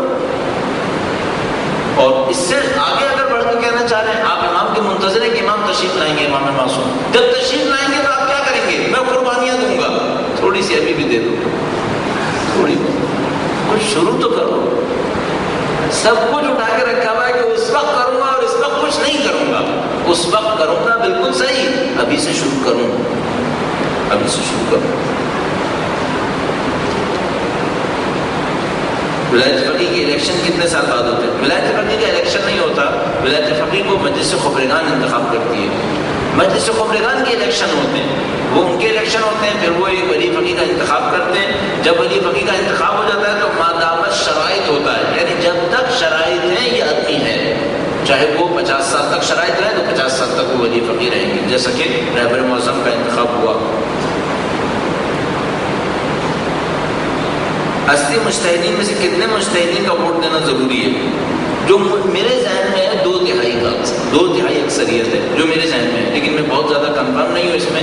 ایک دفعہ اٹھا کر مجلس خبرگان کا پروٹوکول دیکھنا پڑے گا کہ ان کے پروٹوکول میں ولایت فقیہ کے انتخاب کے لیے کتنے پرسنٹیج آف ووٹ ہونا ضروری ہے. لیکن ظاہر ہے جو بات اس وقت سمجھ میں آ رہی ہے, کم از کم اکثریت ہونا تو ضروری ہے ہی. اکثریت سے کم تو ظاہر کوئی کام نہیں ہو سکتا.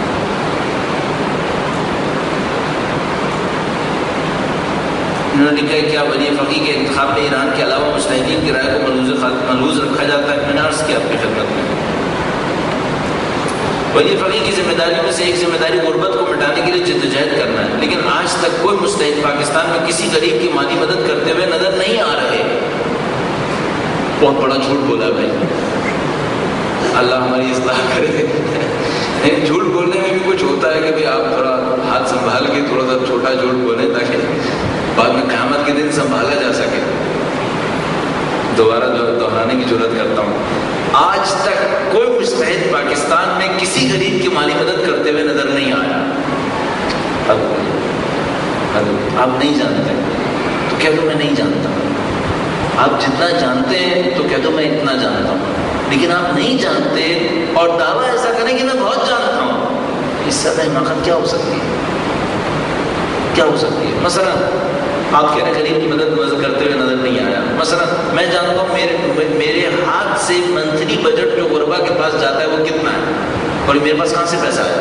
اسی نظام کے تحت آیا نا.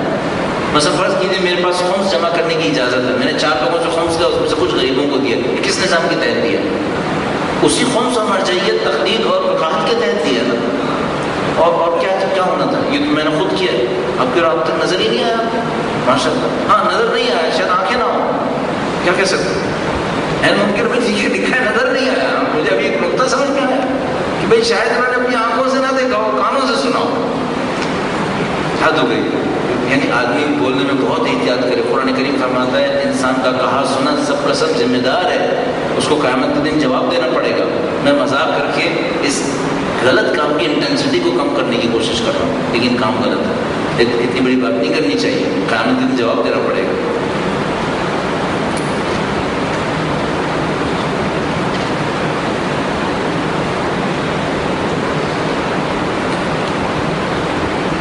اچھا اب بات کچھ سوالات میں ہیں وہ مثلا اب جیسے ایک سوال, قرآن کریم کہتا ہے کہ ہم قیامت میں ہر قوم کو اس کے امام کے ساتھ اٹھائیں گے. کیا اس آیت میں امام سے مراد فقط امام معصوم ہے یا ولایت فقیہ اور سیاسی رہبر بھی شامل ہیں؟ نہیں, صرف امام معصوم ہے. اس میں امام معصوم مراد ہے. ایک دفعہ امام خمینی کے سامنے ایک بہت بڑے عالم فوت ہو گئے, بڑے نامی گرامی عالم تھے, وہ تقریر کر رہے تھے. تو انہوں نے کہا کہ آپ مصداق ایک مصداق ہیں اطیعوا اللہ و اطیعوا الرسول و اولی الامر منکم کا. امام خمینی نے اس کی بات تقریر کی. انہوں نے کہا کہ کچھ باتیں انسان تکلفات میں کہہ دیتا ہے, لیکن یہ جگہ تکلفات کی نہیں ہے. اولی الامر صرف اہل بیت معصومین ہے اور کوئی نہیں ہے. یہ تکلفات کی جگہ نہیں ہے. اول الامر صرف معصومین علیہ السلام اور کوئی نہیں ہے اس کے اندر. ایک بات کہ ہم ولایت فقیہ کے معتقد ہیں, ہاں ٹھیک ہے. یہ کہ جو مقام اور منصب میں معصومین کا اس کے نزدیک لے جانے کی کوشش کر رہے ہیں, ہرگز نہیں. اس میں زمین آسمان کا فرق ہے. وہ معصوم ہے, یہ غیر معصوم ہے. وہ استاد ہے, شاگرد ہے. وہ آسمان پر ہے تو پھر یہ خاک پر ہے. کوئی مقابلہ نہیں.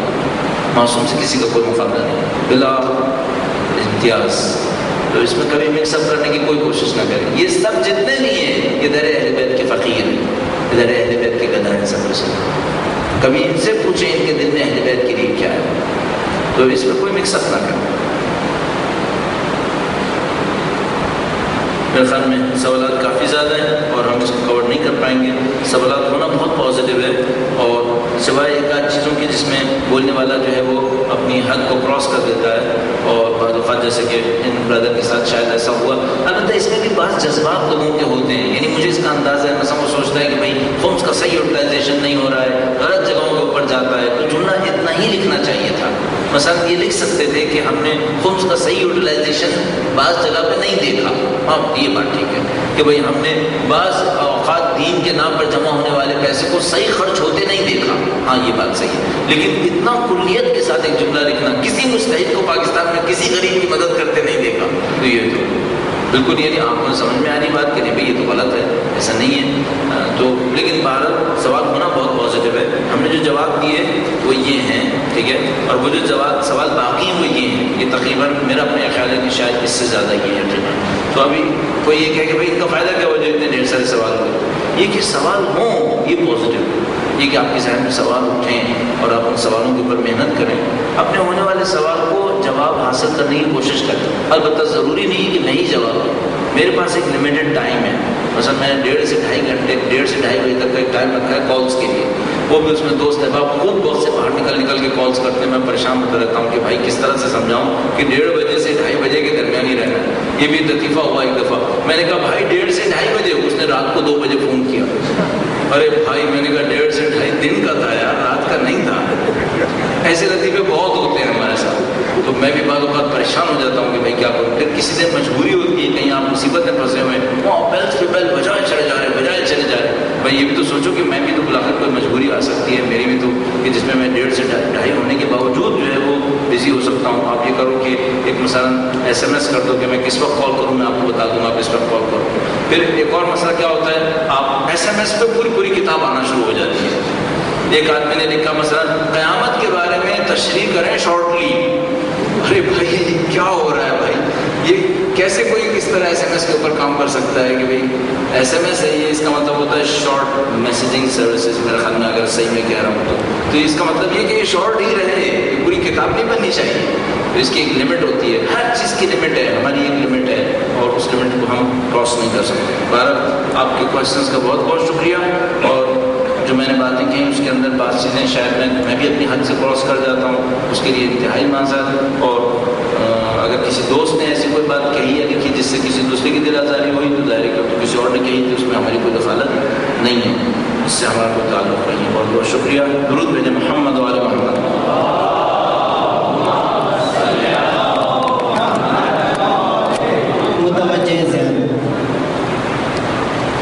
السلام علیکم یا عبداللہ, السلام علیکم یا ابنا رسول اللہ, السلام علیکم یا ابنا امیر المؤمنین, ابنا سید الرسول, السلام علیکم یا ابنا فاطمہ الزہرا سید النساء العالمین, السلام علیکم یا رحمۃ, السلام علیکم یا امیر الفقراء والفقراء, السلام علیکم یا علی ایھا المسعود, السلام علیکم یا ابن حسن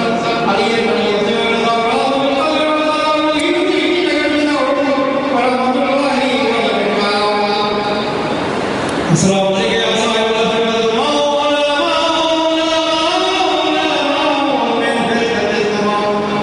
السلام علیکم یا السلام علیکم یا امام